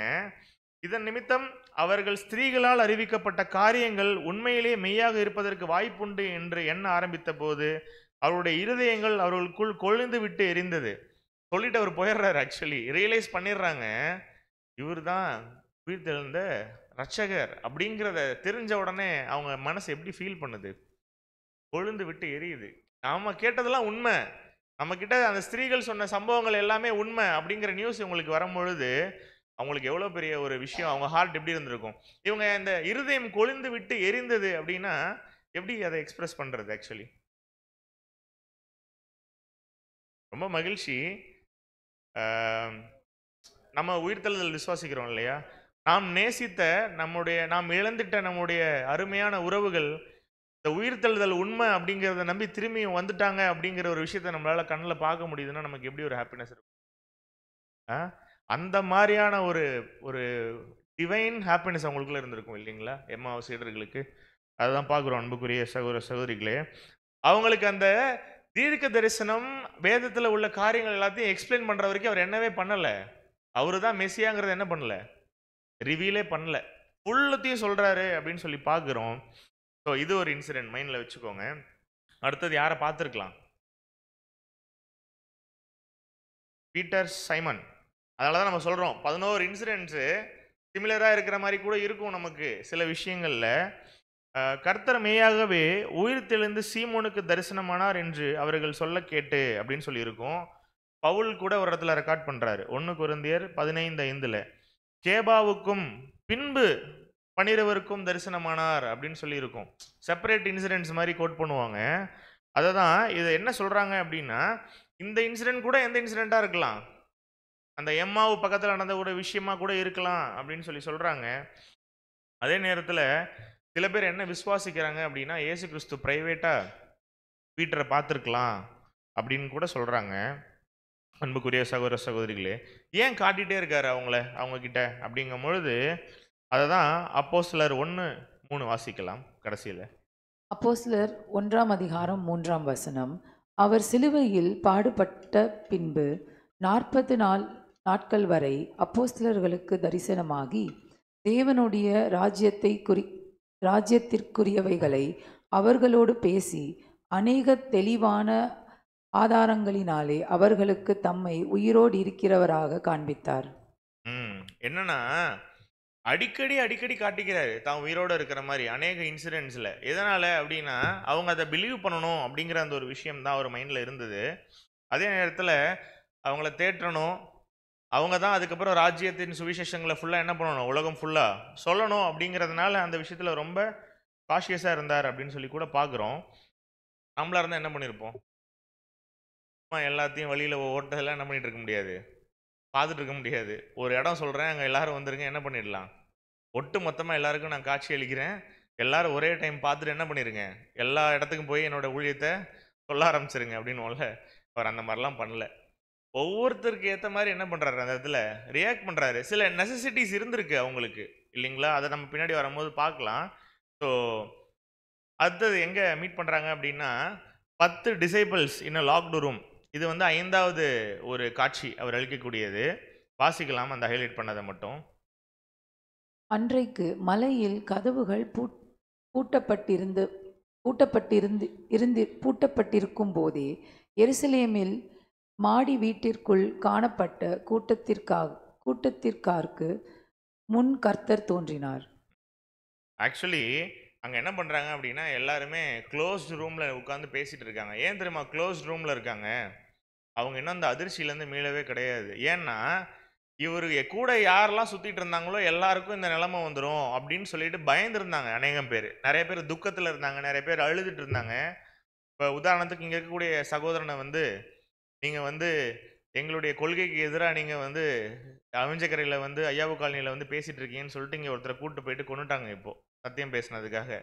அடுத்தது இந்த ஹாலில் அடுத்த வாரம் சண்டே மீட்டிங் இருக்குது அப்படின்னு சொல்லி பிரேம்பர சப்ஜெக்ட் எடுத்துகிட்டு இருக்காருன்னு வச்சுப்போம். இங்கே எத்தனை பேர் இங்கே வருவோம் நம்ம? அடுத்து பிரேம்பர தான் பார்த்துக்கோங்க. அப்போது இங்கே இருக்கிற ஒருத்தரை கூப்பிட்டு போயிட்டு சிலுவையில் அரைஞ்சிட்டாங்கன்னா அதுக்கப்புறம் அங்கே கூட்டமே நடக்காது அந்த இடத்துல இல்லைங்களா, தனியாக தான் எடுக்கணும் நீங்கள் சொன்ன மாதிரி. அப்போது என்ன மாதிரியான ஒரு சூழ்நிலை பாருங்க, பயந்து போயிருக்காங்க, ரூமை க்ளோஸ் பண்ணிட்டுருக்காங்க. ஆனாலும் அவர் அகெயின் வந்தது மாம்ச சரீரம் இல்லை, ஆவியின் சரீரம்ங்கிறதுனால நிறைய கேள்வி கேட்பாங்க. எப்படி அவர் தாப்பாவை திறந்துட்டு வந்திருப்பாரு, அதுதான் க்ளோஸ்டு ரூமில் அப்படின்னு. ஏன்னா அவர் மாம்ச சரீரத்துல இல்ல, அவர் மகிமை அடைஞ்சிட்டார் ஆக்சுவலி. அதனால அவரால் ட்ரெஸ் எடுக்க முடியும், ட்ரெஸ் இருக்க மாதிரி தோற்றம் காட்ட முடியும், மாம்சத்துல இருக்க மாதிரியான ஒரு அப்பியரன்சஸ் அவரால் பண்ண முடியும். சாத்தானுக்கே எவ்வளவு பவர் இருந்ததுன்னு யோசிச்சு பாத்தீங்களா? உயிரோட தான் எழுப்ப முடியாது சாத்தானால, இல்லைங்களா? சாத்தானுக்கு அவ்வளோ ரைட்ஸ் இருந்தது. ஏன்னா ஃபாலன், ஆனா ஒரு நல்ல, எப்படி சொல்றது, ஒரு பவர்ஃபுல்லான ஒரு ஏஞ்சல்ன்ற ஒரு பொசிஷன்ல படைக்கப்பட்டதுனால அநேக விஷயங்கள் இருந்தது. அப்போ மகிமை அடைந்த கிறிஸ்துவுக்கு என்னென்ன ஒரு பவர்ஸ் இருந்திருக்கும் நீங்க யோசிச்சு பாருங்க, சரிங்களா? அதை தான் பண்றாரு. அவர் உருவம் எடுத்துக்கொண்டு அங்கு தோன்றினார். அங்க திடீர்னு வராரு அவங்களுடைய நடுவுல. இப்ப இந்த ஹால்ல நம்ம கூடியிருக்கோம் எல்லாருமே. போன வாரம் இங்க இருந்து கூட்டிட்டு போயிட்டு யாரையோ கொன்னுட்டாங்க சப்ஜெக்ட் பேசினதுக்கு. தபாரும் நம்ம நடுவுல இருந்து அவர் எந்திரிக்கிறார் அப்படின்னா எப்படி இருக்கும்? நாங்க வந்தா தானே அதை பார்க்கறதுக்கு. நாங்க தான் வரவே மாட்டோமே. அதனால அவர் ஆவிக்குரிய ஜீவியாக அவர் நடுவில் வந்து வஸ்திரம் உடுத்தின மாம்சமும் எலும்பும் கொண்ட முழு சரீரத்தை உருவாக்கி கொண்டு தோன்றினார். உருவாக்கிட்டு தோன்றாரு ஆக்சுவலி. அவர் சரீரத்துலலாம் வரல, ஏன்னா அவர் உயிர்த்தெழுந்துட்டாரு. மற்றும் சம்பாஷணை முடிந்த பிற்பாடு அவர் இன்னமும் கதவுகள் பூட்டப்பட்டிருக்கவே மர்மமான விதத்தில் அவர்கள் பார்வையிலிருந்து மறைந்து போனார். மர்மமாக தான் இருக்கும் இல்லைங்களா? மறைஞ்சு அப்படியே போயிடுறாரு. ஏன்? ஏன்னா அவர் உயிர் தெழுந்துட்டார். அதை அவங்க நம்பணும் இல்லையா? அதனால தான் க்ளோஸ் ரூமில் வராரு. இவ்வளோ சொன்னவர் ஒரு வாய்ஸ் பண்ணிட்டு நான் தான் ஏசு கிறிஸ்து வந்திருக்கேன்னா அவங்களே கதவை திறந்துருக்க போட்டாங்க. கரெக்டா? ஏன் பூட்டியிருந்த ரூம்குள்ளே அவரே வரணும், பூட்டியிருந்த ரூம்லேருந்து அவரே போகணும் அப்படின்னா அவங்க விசுவாசிக்கணும். ஆமாம், அவர் உயிர் தெழுந்துட்டாரு, அவர் மாம்ச சரீரத்தில் இல்லை அப்படிங்கிற ஒரு விஷயத்த அவங்க புரிஞ்சுக்கணும். அப்படிங்கிறதுனால இந்த இன்சிடென்ட்ல 10 பேர் தான் இருக்காங்க. யாரு மிஸ்ஸிங்? யூதாஸ் காரியோத் இல்ல, தோமா மிஸ்ஸிங். அப்போ இப்ப தோமா மிஸ்ஸிங் அப்படிங்கும் பொழுது என்ன பண்ணலாம்? விட்டுறலாமா? சரி தான் 10 பேருக்கு நம்ம காட்சி அளிச்சிட்டோம், தோமா தானே, நீங்க யாராவது கூப்பிட்டு சொல்லிக்கிங்க நான் வந்துட்டு போனேன்னு அப்படின்னு சொல்லியிருப்பாரா? இல்ல. அகைன் காட்சி அளிக்கிறார். அந்த ஹைலைட் பண்ண விஷயம் மட்டும் வாசிங்க. அநேகமாக ஒரு வாரம் கழித்து மீண்டுமாக வாரத்தினுடைய முதல் நாளன்று அதே மேல் வீட்டறையில் கர்த்தர் தோன்றி காட்சியளித்தார். அப்பொழுது தோமாவும் காணப்பட்டார். முந்தின தருணங்களின் போதெல்லாம் தோமா காணப்படவில்லை. என்னன்னா கமெண்ட்ரிஸ் அப்படி இருக்கு. ஆக்சுவலி எப்படி தெரியுமா அவர் வந்து வராரு? ஒரு கரெக்டான இன்டர்வெல்ல வரல. யூஸ்வலாக எப்படி வந்தார் அப்படின்னா, ஃபர்ஸ்ட் காட்சி அளிக்கும் பொழுது அந்த டைம்லயே 2-3 பேரை பார்த்துடுறாரு இயேசு கிறிஸ்து மகிமையில. ஐ மீன் உயிர் தெழுந்த பிற்பாடு, பரமேறுவதற்கு முன்பாக. அப்போ இவங்க எதிர்பார்க்குறாங்க இவர் ஒரு ஃபார்மெட்ல தான் வருவார் அப்படின்னு. அவர் ஆக்சுவலி எப்படி வந்துட்டு இருந்தார் அப்படின்னா, கரெக்டாக அந்த வாரத்தினுடைய முதல் நாள் வர மாதிரி வந்துட்டு இருந்தார். நம்ம கூட நிறைய பாடங்களில் பார்த்துருக்கோம். அதனால தான் அவர் எதிர்பார்த்து இருக்கிறாங்க. சில ரீசன்ஸ்னால அதை பிரேக் பண்ணியும் வராரு. அவங்களுக்கு ஒரு லெசன் இருக்கணும் அப்படிங்கிறதுனால அந்த ரூம்ல வந்துட்டார் இல்லையா? கரெக்டாக அவங்க எக்ஸாக்டாக எதிர்பார்க்குறாங்க. வராரு. ஒரு வாரம் கழிச்சு அதே வீட்டறையில் வராரு. இந்த டைம் யார் இருக்கா? மிஸ் தானே, தோமா இருக்காரு. ஏன்னா தோமா வந்து என்ன பண்ணல, அந்த ஒரு வார காலப்பகுதி அளவும் நம்பல. யோசிச்சு பாருங்க, மரித்தவர் உயிரோட வர்றதுங்கிறது புதுசு அவங்களுக்கு இல்லையா? என்னதான் இயேசு கிறிஸ்து அற்புதங்கள்ல சில பேர் எழுப்பியிருந்தாலும் கூட அவரே வராரு, நம்முடைய ரட்சகர் இப்படி கண்ணெதிர சிலுவை மரணம் அடைஞ்சு திரும்பி வராரா அப்படிங்கிறத அவரால் பிலீவ் பண்ண முடியல. அப்படி விட்டுற முடியாது இல்லையா? ஏன்னா தோமா எங்க வந்து மரித்தாரு? ஒருவேளை அவர் தோமாவை மட்டும் மிஸ் பண்ணியிருந்தாருன்னா இன்னைக்கு சென்னையில் என்ன நடந்திருக்காது? இத்தனை கிறிஸ்தவர்கள் இருந்திருக்க முடியாது, இந்தியாவுக்குள்ள இவ்வளோ கிறிஸ்தவர்கள் வந்திருக்க முடியாது இல்லையா? நாமினல் கிறிஸ்டியன்ஸாக இருந்தாலுமே கூட இந்த பைபிளை கையில் வச்சுட்டு நீ கிறிஸ்டியன்ஸ் இருக்கணும்னா அப்போ எவ்வளோ பெரிய ஒரு விஷயம் தேவன் மைன்யூட்டாக கால்குலேட் பண்ணியிருக்காரு பாருங்க. அப்போது அங்கே கூட என்ன நடக்குது அப்படின்னு சொல்லி பார்த்தீங்கன்னா, தோமா அவரோட டவுட்ஸை வந்து ரொம்ப கிளியராக கேட்குறாரு. அவர் என்ன நினைக்கிறாருன்னா, எல்லாரும் ரொம்ப ஈஸியாக நீட்டாங்க, என்னெல்லாம் யாராலும் என்ன பண்ண முடியாது, அவ்வளோ ஈஸியாக ஏமாத்திடவே முடியாது அப்படிங்கிற ஒரு மைண்டில் தோமா இருக்கார் அந்த டைமில். இறுதியாக தோமா மற்றவர்களோடு கூட காணப்படும் போது இயேசு தோன்றி ஆணியினுடைய காயங்களில் தோமா தனது விரலை இட்டு பார்க்கும்படி கூறின போது தோமா திருப்தி அடைந்தார் அப்படின்னு சொல்லி இருக்கு. என்ன நம்மளாம் யோசிக்க தோணும், தோமா என்ன பண்ணியிருக்கணும்? நிச்சயமா அந்த காயத்தில் உள்ள ஆணி அடித்த ஓட்டைக்குள்ளே கண்டிப்பாக என்ன பண்ணியிருப்பாரு? கையை விட்டிருப்பார். அதான் கடைசி கொஸ்டின். நமது கர்த்தர் சிலுவையில் தொங்க விட்டிருந்த போது ஆணியின் காயங்களை கொண்டிருந்த சரீரத்தையா தோமா உண்மையில் பார்த்து தன்னை கையை இட்டு பார்த்தார் அப்படிங்கிற ஒரு கேள்வி. உங்களுடைய பதில் என்ன? சரீரம் எடுத்தாரு, ஆனா தோமா உண்மையிலுமே அந்த சரீரத்துக்குள்ள கையை விட்டு பார்த்து அப்படிதான் அவர் விசுவாசிச்சாருன்னா, தோமா விசுவாசிச்சார் ஆக்சுவலி. அதான் ஒரு one of the apostle actually. இல்லை என்றே பதிலளிக்கிறோம். அவருடைய ரைட்டிங்ஸும் அப்படிதான் இருக்கு. அந்த மாம்சமும் எலும்புகளும் உடைய சரீரமானது கதவுகள் பூட்டப்பட்டிருக்க உள்ளே வர முடியாது இல்லைங்களா? ஒருவேளை உண்மையான சரீரம் எடுத்து வந்திருக்காரு, அவர் அந்த சரீரத்துல தான் கையை விட்டு பார்த்தாரு அப்படின்னா, லாக் பண்ணியிருக்க டோருக்குள்ள அவர் என்ன பண்ணியிருக்க முடியாது? வந்திருக்க முடியாது இல்லைங்களா? ஏன்னா கை விடும்போது நல்லா ஸ்ட்ராங்காகவும், அதுக்கப்புறம் கதவு வழியா போகும்போது பாடி லூஸாகவும் இருக்குமா? இல்லை. அதுதான் அங்கே விஷயம். ஸோ கர்த்தருக்கு மாம்சத்தையும் எலும்புகளையும் உருவாக்கும் வல்லமை இருப்பதை மறுப்பவரால் வஸ்திரங்களை அவர் எப்படி உருவாக்கினார் என்பதை ஏற்றுக்கொள்வதிலும் சிரமப்படுவார்கள். இப்போ இதெல்லாம் விஷயம் பேசும்பொழுது இந்த மதத்தையே பிலீவ் பண்ணதாங்க சில பேர் ஆர்கியூ பண்ணுவாங்கல்ல. ஏங்க தோமா கையை விட்டு பார்த்தாரு அப்படின்னு சொல்றீங்க, கதவு வழியா இவர் பூந்து வந்தாருன்னு சொல்றீங்க, இதெல்லாம் எப்படிங்க நம்ப முடியும் அப்படிங்கும்போது பிரதர் தான் கேட்குறாரு. கானா ஒரு கல்யாணத்தில் அவர் திராட்சை ரசத்தை தண்ணீரை திராட்சை ரசமாக மாற்றும் போது சில பேர் நம்பினாங்க இல்லைங்களா? அந்த மாதிரி தான். அது எப்படி மாறுச்சு தண்ணி திராட்சை ரசம் அப்படின்னு கேட்டிங்கன்னா பதில் இல்லை இல்லையா? அது மாதிரி இதுக்கும் பதில் இல்லை அப்படிங்கிறாரு. மாறுச்சு இல்லையா? அதுதான் அவருடைய வல்லமை அப்படிங்கிற ஒரு விஷயத்த கூட சொல்கிறாரு. அதையும் சொல்லிட்டு என்ன அருமையாக ஒரு விஷயம் கேட்குறாருன்னா, ஒரு சின்ன ஒரு கோதுமை விதை இருக்குல்ல, அதை எடுத்து அந்த விதை வந்து அதுக்குலேருந்து இன்னொரு செடியாக வருது தெரியுங்களா? விதை விதைக்கும் பொழுது ஏதோ ஒரு செடி போடுறோம், விதை தூவுறோம். எப்படி அந்த விதை வருது அப்படின்னு கேட்டிங்கன்னா நம்மகிட்ட பதில் இருக்கா? படித்ததுனால நம்ம சொல்கிறோம், தண்ணி ஊற்றுறோம், உரம் போடுறோம், அதனால அதுக்கு ஏற்ப சூழ்நிலைகள் இருக்குது, அது வளருதுன்னு சொல்கிறோம். ஆனால் அந்த ப்ராசஸ் நமக்கு தெரியுமான்னு கேட்குறாரு. பிரேக் பண்ணி இப்போ உதாரணத்துக்கு நம்மக்கிட்ட ஒரு கோதுமை மணி நம்மளால் ஆர்டிஃபிஷியலாக செய்ய முடியும். ஆனால் அந்த கோதுமை மணி ஒரு செடியாக வளர வைக்க முடியுமா நம்மளால் எந்த வல்லமையும் இல்லாமல்? முடியாது. அப்போ அந்த ப்ராசஸ் நீ கேட்க முடியாது, எப்படி இந்த கோதுமைக்குள்ளேருந்து ஒரு செடி வந்தது அப்படின்னு. அது போல தான் எதுவுமே அப்படிங்கிற ஒரு விஷயத்த கூட என்ன பண்ணுறாரு அப்படின்னா எக்ஸ்பிளைன் பண்ணுறாரு. எத்தனை தாண்டிட்டோம் இன்சிடென்ட்ஸு? 6 தாண்டிட்டோம். சீக்கிரம் முடிச்சிடலாமா? ஓகே. ஸோ அடுத்தது எங்கே பார்க்குறாரு அப்படின்னா 7 disciples at the sea of Galilee. கலிலேயாவுடைய அந்த ஒரு கடலிலே அவங்க வந்து 7 டிசைபிள்ஸை வந்து பார்க்குறாரு அப்படின்னு சொல்லி பார்க்குறோம். அவர் 2 வாரம் அளவும் எவ்விதமாகவும் காட்சியளிக்க தோன்றவில்லை. ஆக்சுவலி என்ன, வாரத்தினுடைய முதலாம் நாள் காட்சி அளிச்சுட்டே வந்தாரா? அவங்களும் எதிர்பார்த்துட்டே இருந்தாங்க. எவ்ரி வீக் ஃபர்ஸ்ட் டே வருவாருன்னு பார்த்துட்டே இருந்தாங்க. அதனால தான் இன்னைக்கு அநேக பேர் சபைகளில் கூட என்ன நடக்குது, வாரத்தின் முதலாம் நாள் கூடுகைன்னு சொல்லி நடக்குது. அதே நேரத்தில் அன்னைக்கு அப்பம் பிக்குதலும் நடக்குது. எதனால? இதெல்லாம் மைண்டில் வச்சுட்டு அவங்க என்ன பண்ணுறாங்க, வீக்லி ஒன்ஸ் எல்லாம் எடுக்கிறாங்க நிறைய பேர் சபைகள்னு சொல்லி பார்க்குறோம். அதுக்கெல்லாம் காரணம் எங்கன்னா இங்கிருந்து அவர் உயிர்த்திலிருந்து வந்துட்டதுனால இல்லைங்களா? ஸோ ஆனால் இந்த டைம் என்ன பண்ணுறாரு, அந்த தியரியை பிரேக் பண்ணுறாரு. வாரம் வந்துட்டு இருந்தார்ல, வரல. அவர் 2 வாரம் அளவும் எவ்விதமாகவும் காட்சியளிக்க தோன்றவில்லை. அப்பொழுது அவர்களது பதற்றமான நிலைமையை தணிந்தது மற்றும் பூமிக்குரிய காரியங்கள் தேவைகள் அவரிடத்தில் சிலவற்றை வலியுறுத்தவும் ஆரம்பித்தன. சீஷர்கள் என்ன செய்ய போகிறார்கள் என்று அப்படின்னு சொல்லி பார்க்குறோம். என்ன அப்படின்னா வந்து பார்த்துட்டே போயிட்டு இருந்தார் இல்லைங்களா? காட்சி அளித்துட்டே இருந்தார். திடீர்னு அவர் வரல. நம்ம மைண்டு எப்படி இருந்திருக்கும்? இங்கே வாரம் வந்துட்டு இருக்காரு ஏசு கிறிஸ்து, நமக்கு ரொம்ப எனர்ஜெட்டிக்காக இருக்குது. திடீர்னு அவர் வழக்கமாக வரக்கூடிய டைமில் வரவே இல்லை. நம்ம என்ன யோசிப்போம்?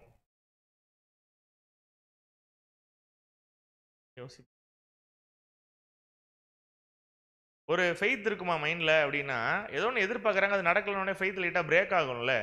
அவங்க என்ன பண்ணுறாங்க அப்படின்னா, அவங்களும் சாப்பிடணும் இல்லையா? நம்ம ஆல்ரெடி என்ன பண்ணிட்டு இருந்தோம், எல்லாரும் பாதி பேர் கலிலேயாவில் அவருடைய சிஷ்யர்கள் அநேக பேர் கலிலேயர்கள் தான் இல்லையா? மீன் பிடிச்சிட்டு இருந்தாங்க. திரும்பி எங்கேயே போயிடலாம் பேசாமல், மீனே பிடிச்சிக்கலான்னு. நாமளும் அது மாதிரி தான் உண்மையான சத்தியத்தை கேட்டு வந்திருப்போம்.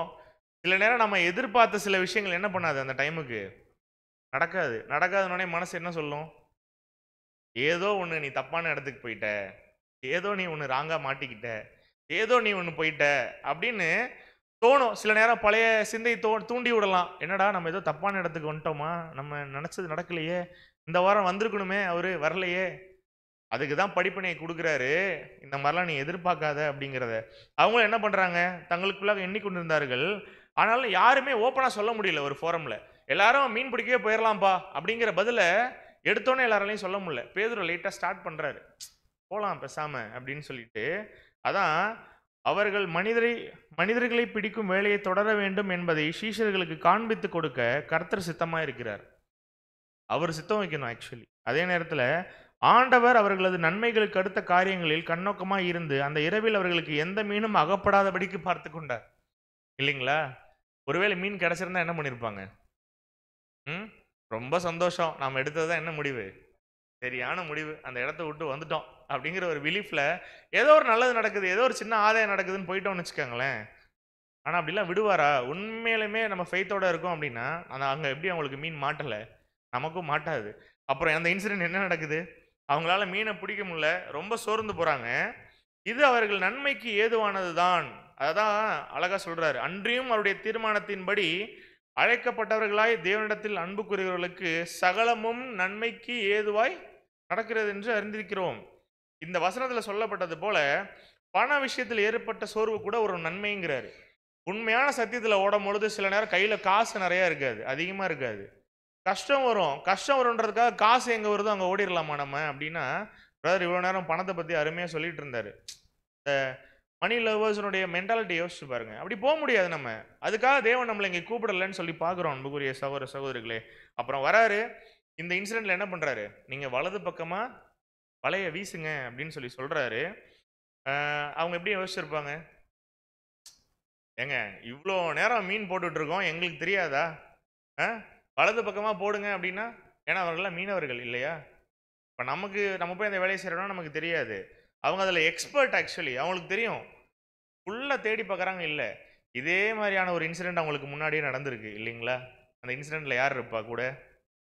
க்ளோஸாக இருக்கக்கூடிய பேதுருவோடைய சீஷர்கள் யோவான்லாம் இருப்பாங்க இல்லைங்களா? அங்கேயும் என்ன நடக்கும்? நைட்டு ஃபுல்லாக வலை போட்டிருப்பாங்க, ஒரு மீனும் அகப்பட்டிருக்காது. அகெயின் சொல்கிறாரு இந்த மாதிரி.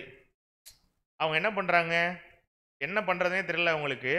ஏன்னா அவங்களுக்கு ஒரு சாய்ஸ் இல்லைல்ல, வலையை போடுறாங்க. அதே மாதிரி வலைகளில் பெரிய மீன்களால் நிரம்பிச்சு. அப்பொழுது கரையில் நின்று கொண்டிருப்பவர் தங்களுடைய உயிர் தெழுந்த கர்த்தரானவர் தங்களுக்கு காட்சி அளிக்க மறுபடியும் தோன்றியுள்ளார் என்பதை அறிந்து கொண்டார்கள்.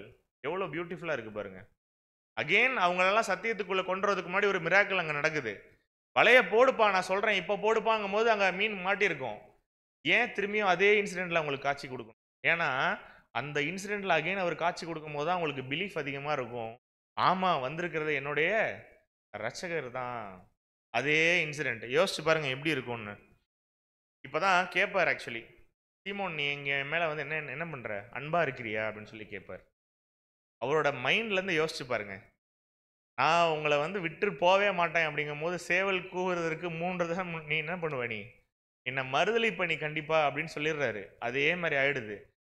நம்ம ரொம்ப நேசித்த சில உறவுகள் நாம சில நேரம் ஒருவேளை பெட்ரே பண்ணிட்டோம், நம்ம ஒருவேளை சில நேரம் ஏமாத்திட்டோம், ஒருவேளை மறுச்சிட்றாங்கன்னா நமக்கு எப்படி இருக்கும்? ஒருவேளை ஏமாத்துறோன்னு கூட வேணாம், நம்ம ஒரு ஐக்கியப்படாமையே இருக்கும், அந்யோன்யப்படாமையே இருக்கும். ஏதோ ஒரு சகோதரன்கிட்டயோ சகோதரிக்கிட்டயோ திடீர்னு அவங்க மறுச்சிடுறாங்க, நமக்கு எவ்வளோ ஒரு குற்ற உணர்ச்சியா இருக்கும். கடைசியில் சண்டையிலே முடிஞ்சிருச்சு, கடைசியில் அந்த மனுஷன்ட்ட சந்தோஷமா கூட நான் பேசலை. சில பேட் பிட்டர் எக்ஸ்பீரியன்ஸஸ் இருக்கும். யோசிச்சு பாருங்க, பேதுருவுக்கு கடைசியில் ரட்சகருடைய அந்த மரிக்கும் தருவாயில் அவரால் என்ன பண்ண முடியல, கூட நின்று போல்டா நிற்க முடியல. ஆனால் திரும்பியும் அப்புறம் என்ன ஆகுது, இந்த மீன் பிடிக்கக்கூடிய சூழ்நிலையில கூட அவர் அகைன் கேட்குறாரு, நீ என்ன பண்ற, இவர்களிலும் அதிகமாய் நீ என்னிடத்தில் அன்பாய் இருக்கிறாயா அப்படின்னு சொல்லி கேட்பாரு. 3 டைம் கேட்பாரு. ஆமா இருக்கேன்னு. அப்பதான் சொல்லுவாரு, நீ வந்து என்னுடைய ஆடுகளை வந்து டேக் கேர் பண்ணிக்கோ அப்படின்னு சொல்லிட்டு என்ன சொல்லுவாரு, நீ இன்ன விதமாய் மரிக்க போகிறாய் என்பதை தீர்க்க தரிசனமா சொல்லுவார் அந்த டைம்ல பேதுரு கிட்ட. ஏன்னா அவருடைய ஊழியம் மிகப்பெரிய ஒரு ஊழியம் பேதுரு கிட்ட தேவன் கொடுத்துட்டது. அதனால ஃபுல்லத்தையும் அந்த முடிவுகள் முதற்கொண்டு சொல்லுவாரு அப்படின்னு சொல்லி பார்க்குறோம். ஸோ இது ஒரு இன்சிடென்ட் அப்படின்னு சொல்லி பார்க்குறோம். ஸோ அடுத்தது எங்க அப்படின்னா, to the 11 disciples on the mount in Galilee. So 11 சீஷர்களும் கலிலேயாவிலே இயேசு தங்களுக்கு குறித்த மலைக்கு போனார்கள். வசனம் எப்படி இருக்கு? இயேசு தங்களுக்கு குறித்த மலைகளுக்கு போனார்கள். இயேசு முதலாம் வருகையில் சொன்னாரா, நான் உயிர்த்திலிருந்து வருவேன்ப்பா, இத்தனாம் தேதி இத்தனை டைம்ல நம்ம ஜூம் மீட்டிங் போடுறோம்ல, அந்த மாதிரி இன்வைட் எதுவும் கொடுத்துருப்பாரா, நீங்கள் இந்த டைமுக்கு வந்துருங்க, வந்தீங்க என்ன நீங்கள் பார்க்கலாம் அப்படின்னு சொல்லிட்டு? இல்லை. அப்போ எங்கே அது ரெக்கார்ட் ஆகுது அப்படின்னா, ஆக்சுவலி முன்கூட்டியே சொல்லி வைக்கப்பட்டு ஏற்பாடு பண்ணப்பட்ட சந்திப்பு. இது இட்ஸ் அ பிளான்டு ஈவெண்ட். சொல்லிடுறாரு முன்னாடியே, நான் வரப்போகிறேன் இந்த இடத்துக்குன்னு. எங்கே சொல்கிறாரு அப்படின்னா, அதே மத்தேயு 28:10. அப்பொழுது இயேசு அவர்களை நோக்கி, பயப்படாதிருங்கள், நீங்கள் போய் என் சகோதரர் கலிலேயாவுக்கு போகும்படி அவர்களுக்கு சொல்லுங்கள், அங்கே அவர்கள் என்னை காண்பார்கள் என்றார்.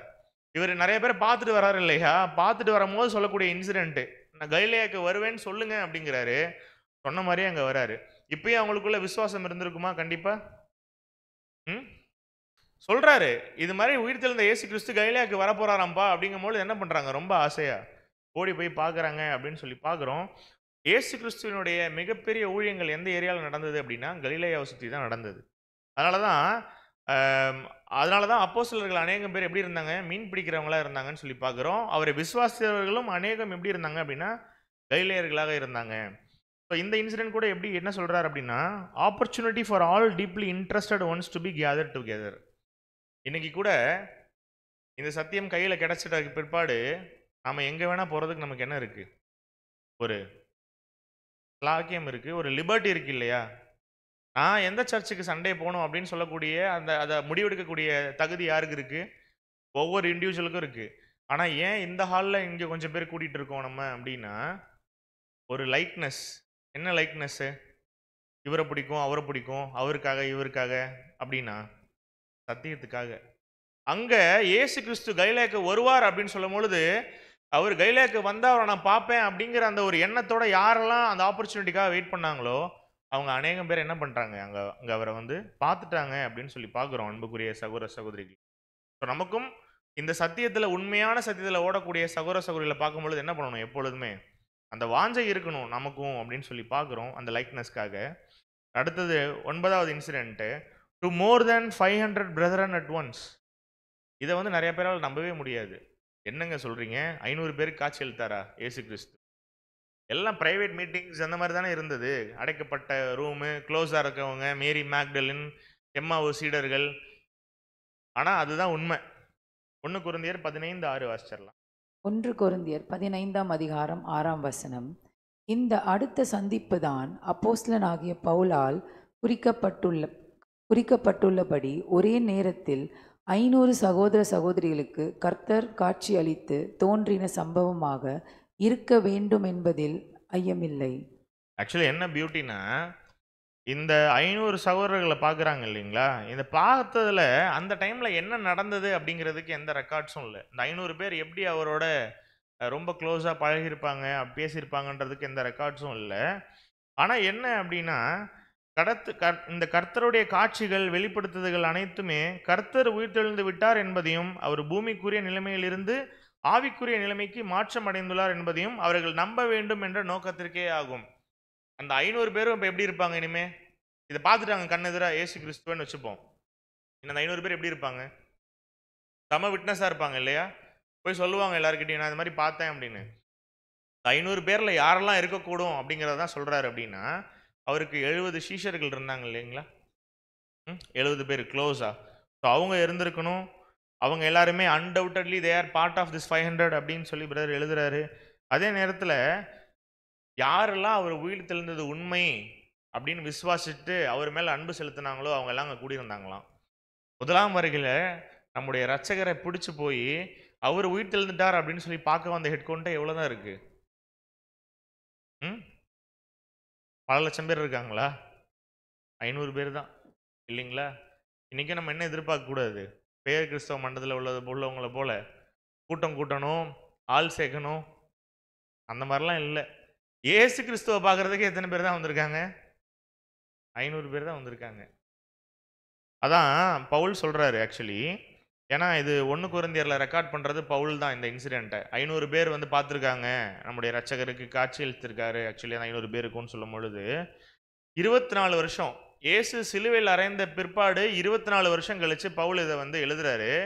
எழுதும் போது என்ன தெரியுமா சொல்றாரு? அந்த 500 பேர் பார்த்தாங்கல்ல, அந்த 500 பேர் 24 இயர்ஸ் கழிச்சு அதில் ஏறக்குறைய இன்னும் 250 பேர் இன்னும் விட்னஸாக இருக்காங்க லைவா அவருடைய காலப்பகுதியில்.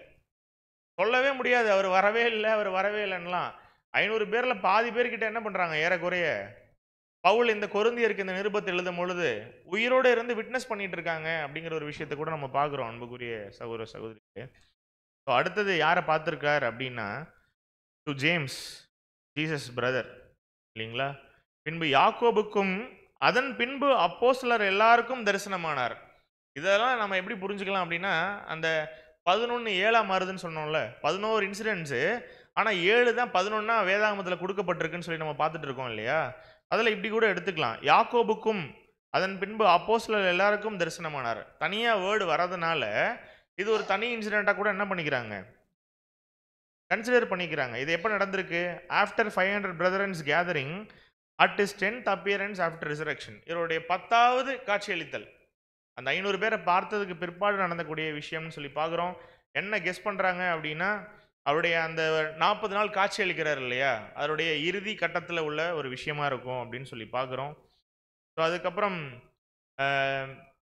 என்ன இன்னொரு விஷயம் இன்னும் புரிஞ்சுக்கலாம் அப்படின்னா, அவர் பரமேறுவதற்கு முன்பாக எல்லா அப்போஸ்தலர்களையும் அவர் பார்த்துட்டாரா அப்படிங்கிற ஒரு கேள்வி உங்கள் மத்தியில்.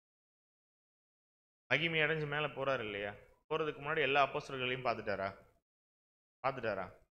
ஆல்ரெடி 2 பேர் இல்லை. யார் இல்லை? யூதாஸ் இல்லை. அங்கே ஒரு இன்சிடெண்ட்ல தோமா இல்லாமல் இருந்தார். அப்புறம் தோமாவையும் தனியாக வச்சு பார்த்துட்டாரு. 11 பேரை பார்த்துட்டாரு. இன்னும் யாரை பார்க்கல? பவுல் பார்க்கல இல்லை. ஸோ இதை தான் பவுல் ரொம்ப அழகாக ரெக்கார்ட் பண்ணுவார். எல்லாருக்கும் பின்பு அகால பிறவி போன்ற எனக்கும் தரிசனமானார் அப்படின்னு சொல்லி எழுதுவார். இந்த 40 நாள்லயே தரிசனமானார் அவருக்கு. இந்த 40 நாள் அவர் எப்படி வரல? இன்னும் பரலோகம் போல,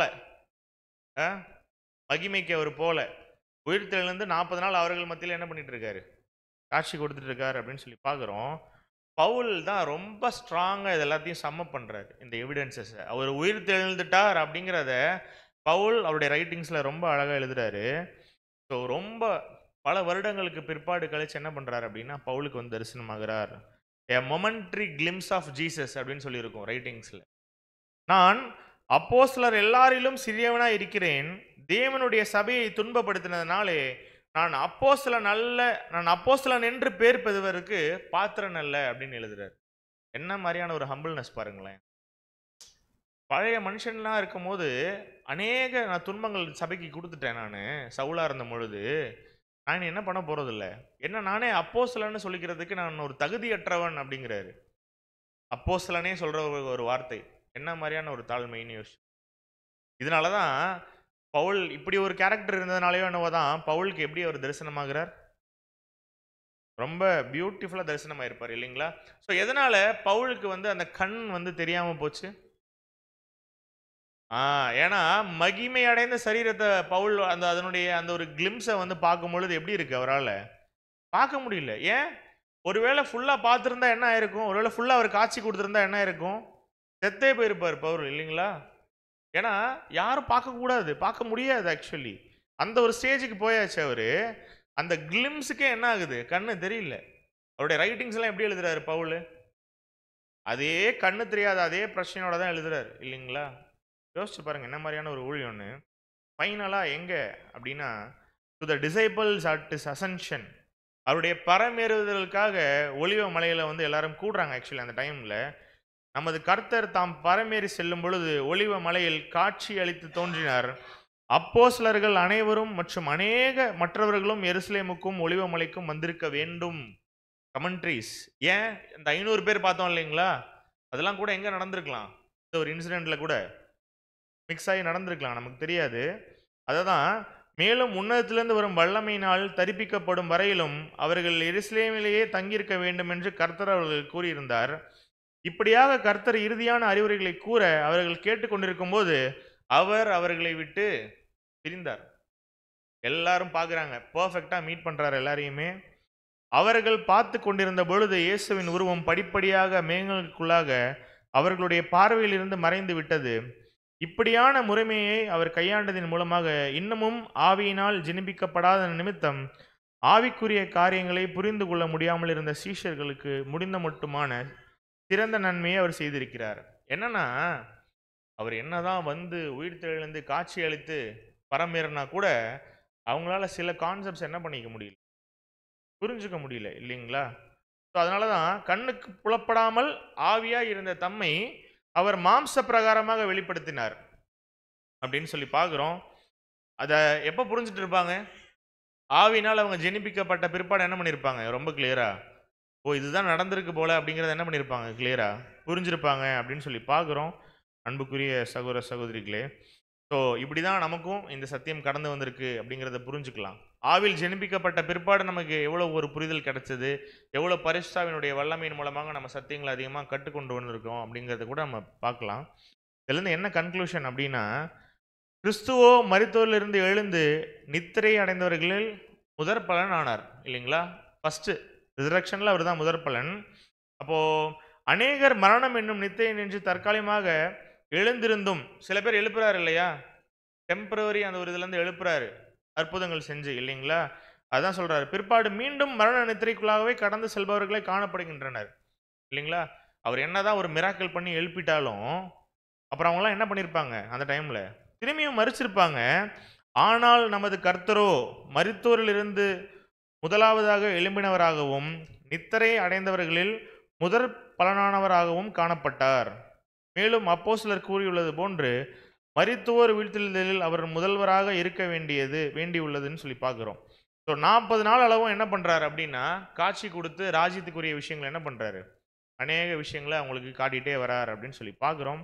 ரெண்டாவது, அப்போ கூட என்ன ஒரு கொஷின் மாதிரி வைக்கிறாங்க அப்படிங்கிறத கூட நம்ம பார்க்குறோம். இந்த கடைசி தருணமாகிய 7வது காட்சியின் போது, ஆண்டவரே இக்காலத்தில் ராஜ்யத்தை இஸ்ரேலுக்கு திரும்ப கொடுப்பீர் என்னும் மிகவும் முக்கியமான கேள்வியை கேட்கும் அளவுக்குரிய நிலைமைக்கு சீஷர்கள் வந்து விட்டனர்.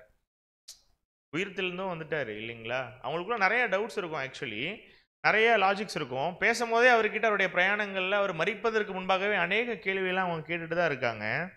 ஸோ சீஷர்கள் இயேசுதான் மெசியா என்று எண்ணினார்கள் மற்றும் அவருக்கு ராஜ்யத்தை அளிப்பதற்கான பிதாவின் வேலை வந்துவிட்டது என்றும் எண்ணினார்கள். ஏன்னா உயிர்த்தெழுந்தும் வந்துட்டார், இப்போ என்ன பண்ணலாம், ஈஸியா அழகா ராஜ்யத்தை கொடுக்கலாம் அவர் ஆக்சுவலி. ஆனால் இவைகளுக்கு நேர்மாறாக பரலோக ராஜ்யமானது ஆளுகிறவர்களின் கையில் பலவந்தம் செய்யப்பட்டதையும் சிங்காசனத்திற்குரிய வாரிசானவர் கொல்லப்பட்டார் என்பதையும் அவர் மருத்துவலிருந்து எழுந்துள்ளார் என்பதையும் சீஷர்கள் கண்டார்கள். லிட்டரலான என்ன பார்க்குறாங்க, அவர் தான் மெஸ்ஸியாவா வந்து நம்ம எல்லாத்தையும் ரட்சிக்கணுன்ற ஒரு மைண்டில் இருந்தாங்க ஃபர்ஸ்ட் கம்மிங்கில் மரிப்பதற்கு முன்பாக. ஆனால் என்ன நடந்துருச்சு, செத்து போயிட்டார் இல்லைங்களா? ஸோ ராஜா என்று ஒருவர் இருப்பார் என்ற நம்பிக்கையை அவர்கள் மீண்டும் அடைந்து விட்டனர் மற்றும் ஆண்டவர் தம்முடைய ராஜ்யத்தை ஸ்தாபிப்பதற்கு இக்காலத்திலா எதிர்காலத்திலா வருவார் என்று இப்பொழுது அவரிடம் கேட்டிருக்கீங்க. மெச்சூரிட்டியான கேள்வி இல்லைங்களா? வந்துட்டீங்க அப்படின்னா ராஜ்யத்தை எப்போ ஸ்டார்ட் பண்ண போறீங்க அப்படிங்கிற ஒரு கேள்வி இருக்கும் இல்லைங்களா? ஆனால் பதில் அவங்களுக்கு அன்னைக்கு தெரிந்ததா அப்படின்னா நமக்கு தெரியும் இன்னைக்கு இல்லைங்களா? அன்புக்குரிய சகோதர சகோதரிகளே, அதான் என்ன ஒரு சில விஷயங்கள் புரிஞ்சுக்கலாம் அப்படின்னா, சில விஷயங்கள் சில ஸ்பேசஸ்லாம் வந்து டார்க் பிளேசஸாக இருக்கும் வேதாகமத்தில். சில விஷயங்கள் நமக்கு வெளிப்படுத்தப்பட்டிருக்காது இல்லைங்களா? அதை குறித்து என்ன பண்ண வேண்டாம், என்றைக்குமே ரொம்ப யோசிச்சுட்டு 11 முறை தோன்றினாரா, இல்லை 7ஆ, இல்லை இவர் சொன்னதெல்லாம் சரியா, இல்லை அப்படியே நம்பணுமா, இல்லை நாம 2 டைம் திருப்பி பார்க்கலாமா? தயவு செய்து படிங்க. ஆனால் 17லையும் 7லையும் உங்களுக்கு ஒரு லாஜிக்கும் இல்லை. அவர் உயிர் தெழுந்துட்டாரு, அவர் நமக்காக ஈடுபலி செலுத்திட்டாரு, நாம் எப்படி வாழணுங்கிறத நமக்கு சொல்லி கொடுத்துட்டு போயிட்டாரு கிளியரா. அவருடைய அடிச்சுவடுகள் நம்ம பின்பற்றணுங்கிறதா உண்மை. பிதாவானவர் தம்முடைய ஆதீனத்திலே வைத்திருக்கிற காலங்களையும் வேலைகளையும் அறிகிறது உங்களுக்கு அடுத்ததல்ல. நமக்கு எல்லாமே தெரியாது. அதான் அவர்கள் தரிசித்து நடவாமல் விசுவாசித்து நடக்க வேண்டும் என்றும் அவர்கள் பரிசுத்தாவினுடைய அபிஷேகத்தை அடைவது வரையிலும் தேவனுடைய திட்டம் தொடர்புடைய எதையும் புரிந்து கொள்ள விசேஷமாக எதிர்பார்த்துட வேண்டாம் என்று மாத்திரமே ஆண்டவர் சுட்டி காட்டினார் இல்லைங்களா? அவங்க கேட்குறாங்கல்ல எப்போ இதெல்லாம் நடக்கும் அப்படின்னு கேட்கும்பொழுது கூட அவர் என்ன பண்ணல, ஓகே சில விஷயங்கள் அவங்க கிட்ட ஓப்பனாக பேசலை அவர். எதனால?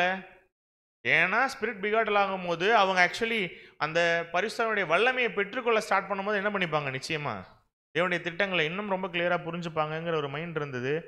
ஸோ பெந்தகோஸ்தே நாளில் வந்து அவங்களுக்கு ஆசீர்வாதங்கள் கிடைக்கப்பட்டது. எல்லாரும் பிரமிப்பாகிறாங்க.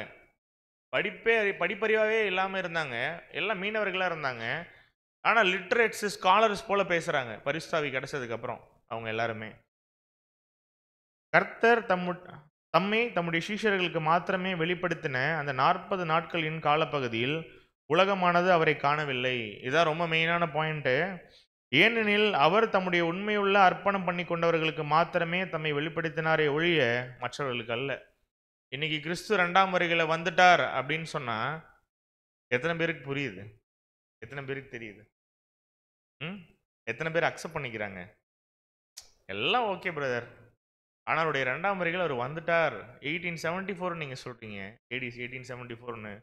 இதுதான் கொஞ்சம் அப்படியே கஷ்டமா இருக்கு. அப்படின்னா உண்மையான அவருடைய பிள்ளைகளுக்கு எப்படி அவர் முதலாம் வருகையில வந்து மரித்து காட்சி கொடுத்து திரும்பி அவரு அந்த 40 நாள்ல எத்தனை பேருக்கு காட்சி கொடுத்தாரு? எல்லாத்துக்குமேவா?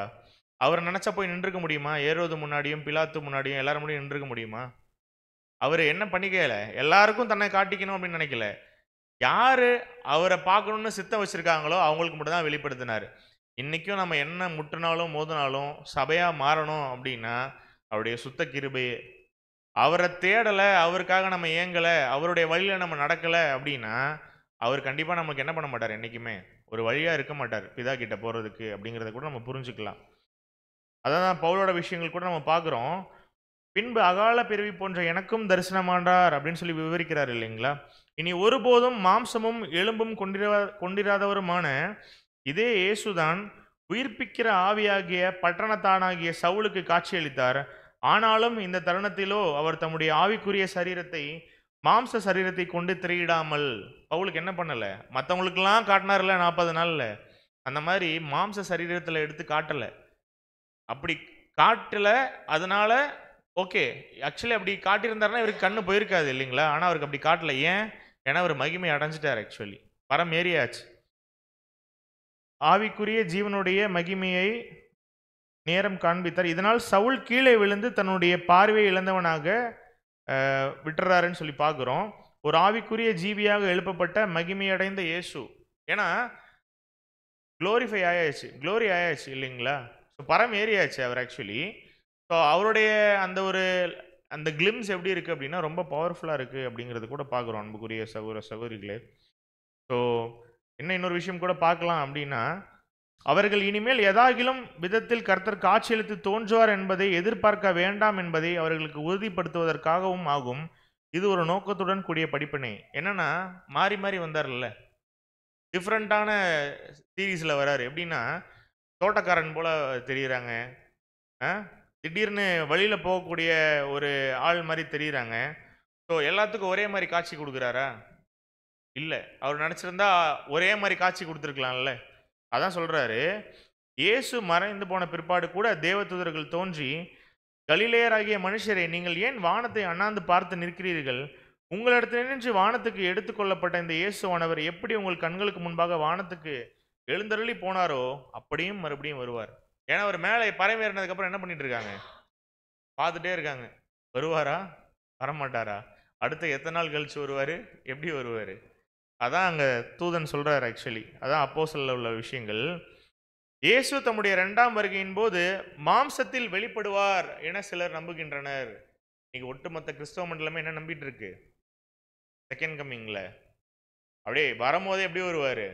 மாம்சத்தில் வந்துடுவார். வந்து அப்படியே அந்த உலகத்தையே திருப்பி போட்டு ஒரு சேர் போட்டு உட்காந்து ஏறி அவர் ஆளுகை செய்வார் அப்படின்னு நம்பிட்டு இருக்கும் போது, இதே அமைஞ்சிக்கரையில் இதே ஐயாவு காலனியில் என்ன ஒரு விசுவாசத்தில் நம்மளாம் இருக்கோம் அப்படின்னா, தூதன் நமக்கு சொல்கிற மாதிரி தான், நீங்கள் ஏன் வானத்தை அண்ணாந்து பார்த்து நின்றுட்டு இருக்கீங்க? இன்னைக்கும் என்ன பண்ணிட்டு இருக்காங்க கிறிஸ்தவ மண்டலத்தில்? வானத்தை பார்த்துட்டு மாம்ச சரீரத்தில் அப்படியே மேலேருந்து வருவாருங்க. வந்துட்டு திரும்பி என்ன பண்ண போகிறாரு? ரூல் பண்ண போகிறாரு. அப்படிங்கும் போது உண்மை சத்தியத்தை தெரிந்து கொண்டவர்களுக்கு மட்டும் இந்த ஒரு அருமையான விஷயம் இல்லைங்களா.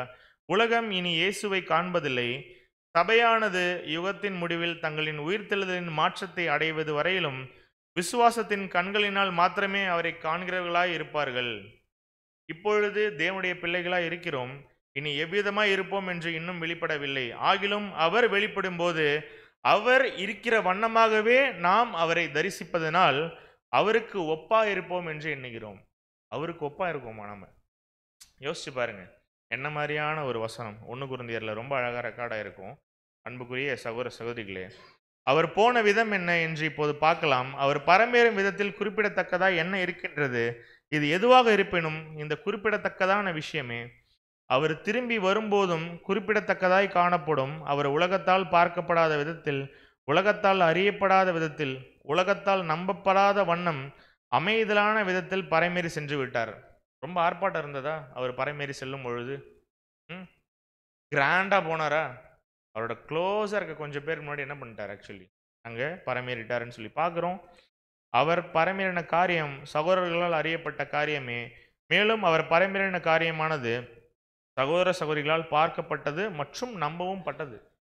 க்ளோஸாக இருக்கவங்களால் பிலீவ் பண்ண முடியுது. நீங்கள் நம்ம விசுவாசிக்கிறோமா அவருடைய செகண்ட் கம்மிங் பற்றி? ஒருவேளை ஏதாவது டவுட் இருக்குது அப்படின்னா நீங்கள் என்ன பண்ணலாம்? லைவ் கேட்கலாம். காஞ்சிபுரத்தில் இன்றைக்கி என்ன தான் சப்ஜெக்டு? கிரைஸ்ட் செகண்ட் கம்மிங், கிறிஸ்துவனுடைய 2ஆம் வருகையில் இன்னும் எனக்கு சில கிளாரிட்டிஸ் வேணும் அப்படின்னு ஃபீல் பண்ணுறவங்க, இது காஞ்சிபுரத்தில் யாருக்கோ எடுக்கிற பாடம் கிடையாது.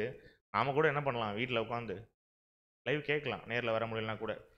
ஆகையால் அவரது 2ஆம் வருகை திருடன் வருகிற விதமாக ரகசியமாக எவ்விதமான வெளியரங்கமான வெளிப்படுத்தல்கள் இல்லாமல் உலகத்தால் அறியப்படாமல், ஆனால் இருளில் இல்லாதவர்களாகவும் வெளிச்சத்தின் பிள்ளைகள் என வெளிச்சத்தில் நடக்கிறவர்களாகவும் இருக்கும் சகோதர சகோதரிகளால் மாத்திரமே அறியப்பட்டு இருக்கும். புரியுதுங்களா? ஏன் இன்னைக்கு 2ஆம் வருகையில் அவர் வந்துட்டார் அப்படின்னா யாருக்கும் புரியல அப்படின்னா, அவங்க எல்லாரும் எதிர்பார்த்துட்டு இருக்கிற வண்ணம் வேற இல்லைங்களா? மாம்சமாக எதிர்பார்த்துட்டு இருக்காங்க. இது எல்லாருக்கும் புரியாது. ஏன்னா எல்லாரும் வெளிச்சத்தின் பிள்ளைகள் இல்லை. அது ரொம்ப கிளியராக சொல்றாரு. நமக்கு புரிய வச்சிருக்காருன்னா தேவன் நம்மளை என்னமா ட்ரீட் பண்றாரு அப்படின்னா, அவரோட ஓன் க்ளோஸ் கம்பெனியனை பார்க்குறாரு. எல்லாருக்கும் வெளிப்படுத்தலை இந்த சத்தியத்தை. அதனால புரிஞ்சுக்கணும். ஏன் கொஞ்சம் பேருக்கு தான் வெளிப்படுத்தி இருக்கிறார். நம்மளாம் சோசன். எந்த அளவுக்கு பிளஸட்னு யோசிச்சு பாருங்க. வெளியில் இருக்கக்கூடிய பேர் கிறிஸ்தவ மண்டலத்திலோட கம்பேர் பண்ணும்போது. அன்புக்குரிய சகோதர சகோதரிகளே, ஒருவேளை உங்களுக்கு 2ஆம் வருகையில் கூட ஏதாவது டவுட்ஸ் இருக்குது அப்படின்னா தயவு கூர்ந்து எங்களுக்கு நடக்கக்கூடிய அந்த ஒரு விஷயத்தை கூட பார்க்கலாம். இது வரைக்கும் என்ன பார்த்துட்டோம்? நம்ம ஆமீன் சைடு போட்டோன்னே தான் மூஞ்சில் சிரிப்பே வருது. பிரேம் பிரதர் சொல்லிட்டு நான் ரொம்ப நேரம் எடுத்துட்டேன் அப்படிங்கிற ஒரு கில்ட்டி ஃபீல் எனக்கு. என்னன்னா 11 முறை அவருடைய இன்சிடென்ட்ஸ் பைபிளில் ரெக்கார்ட் ஆயிருக்கு. ஆனால் பிரதர் ரொம்ப சம்மரைஸ் பண்ணி என்ன சொல்கிறாரு? இதெல்லாம் சுருக்கி ஒரு 7 இன்சிடெண்ட்டாக வச்சிடலாம் அப்படிங்கிறாரு. பர்ஃபெக்ஷன் இல்லையா 7? கண்டிப்பாக என்ன லாஜிக் கூட இருக்கும். 7 இன்சிடென்ட்ஸ் தான் அவர் வந்து காட்சி கொடுத்துருக்கவும் அதிக வாய்ப்புகள் உண்டு. ஸோ 11 அப்போஸ்தலர்களுக்கு 11 அப்படிங்கிற கணக்கு கிடையாது. ஆக்சுவலி 11 ஆக்சுவலி அது 7 அவருடைய அப்பியரன்சஸ் தான். ஸோ இனிமேல் யாராவது உங்களுக்கு கூப்பிட்டு அவர் பரமேறுவதற்கு முன்பாக எத்தனை டைம் காட்சி அளித்தாருன்னு கேட்டால் என்ன சொல்லுவீங்க? 7 தான் அப்படின்னு சொல்லி இந்த 11 என்ன பண்ணிடுங்க, எக்ஸ்பிளைன் பண்ணிடுங்க.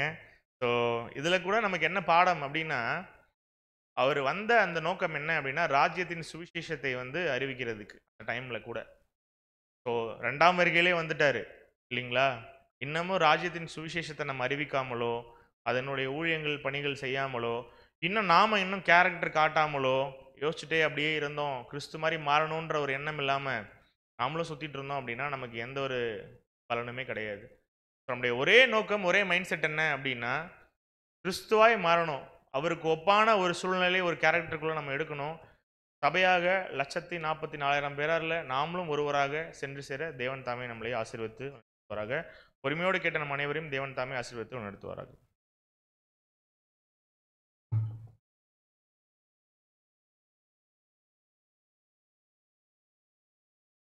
அன்பிற்குரிய சகோதர சகோதரிகளே, இன்றைய நாளிலும் கூட மிகவும் பிரயோஜனமான 2 பாடங்களை அடுத்தடுத்து பார்க்கும்படியாக பிதா நமக்கு கிருபை செய்திருக்கிறார். அதுக்காக பிதா தேவனுக்கு நம்ம நன்றிகள் துதினை எடுத்துக்கொள்வோம். துதினை பயன்படுத்த அன்பு சகோதரர்களுக்கும் சபையின் அன்பின் வாழ்த்துதலை தெரிவித்துக் கொள்கிறோம். இந்த ஒரு பாடத்திற்கு நிறைவாக நமது பாடல் புஸ்தகத்தில் உள்ள பாடல் எண் 72 உயிரோடு எழுந்தவர் என்கிற பாடலை சபையார் யாவரும் பாடலுக்குள் சேர்ந்து பாடுமாறு கேட்டுக்கொள்கிறோம்.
அதிபதியே உம்மை ஆராதனை செய்கிறோம்.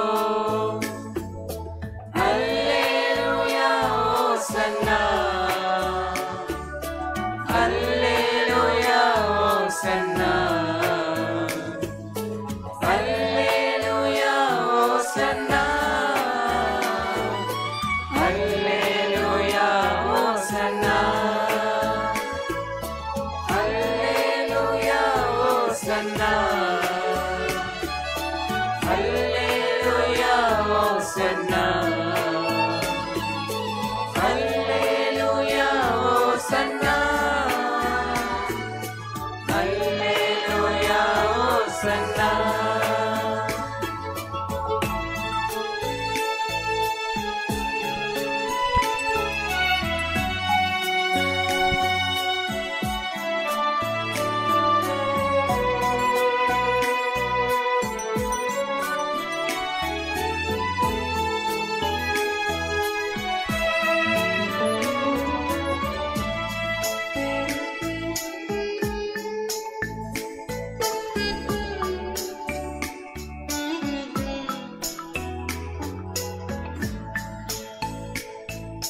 மரணத்தை ஜெயித்தவரே உம்மை ஆராதனை செய்கிறோம்.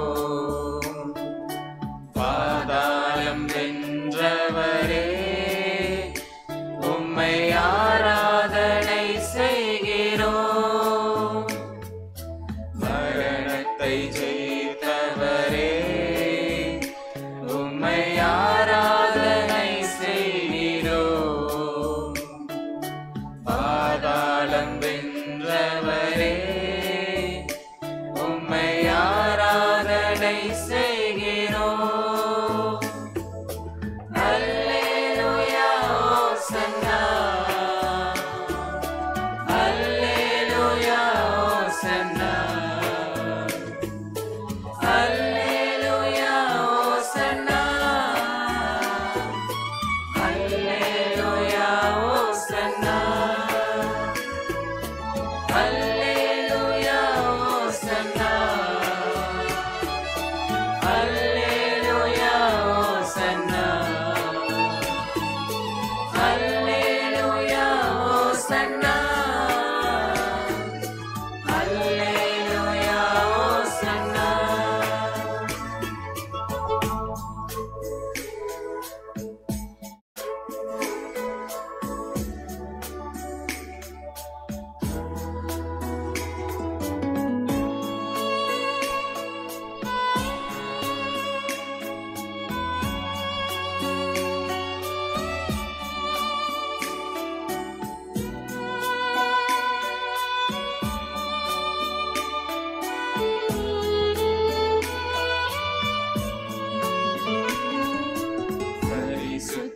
பரிசுத்தமானவரே உம்மை ஆராதனை செய்கிறோம்.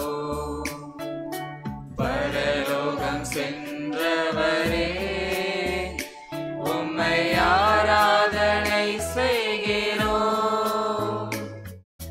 பரிசுத்தமானவரே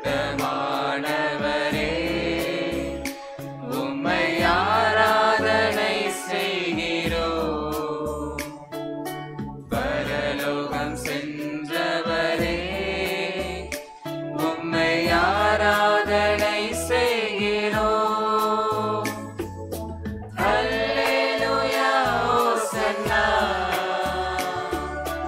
அல்லேலூயா ஓசன்னா, அல்லேலூயா ஓசன்னா,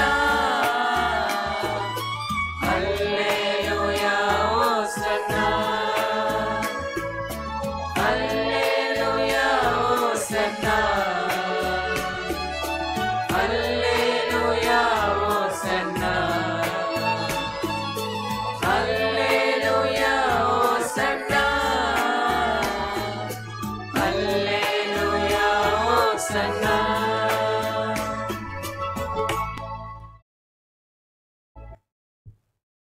இந்த குடுவைக்கு நிறைவாக நம்மை ஜெபத்திலே வழிநடத்தும்படியாக நமது அன்பு சகோதரர் பாபு அவர்களை சபையின் சார்பாக கேட்டுக்கொள்கிறோம்.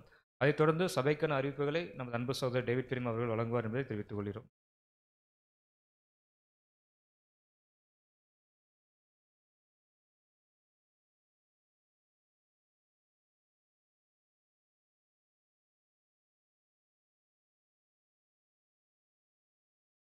இயேசு கிறிஸ்து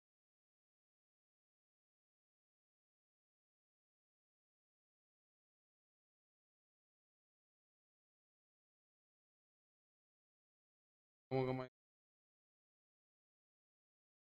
நாளில் கேட்ட சத்தியம் நன்கு தியானித்து தேவனாகிய பாடுகளை நாங்கள் தியானிக்கவும் வர அவர்களுக்கு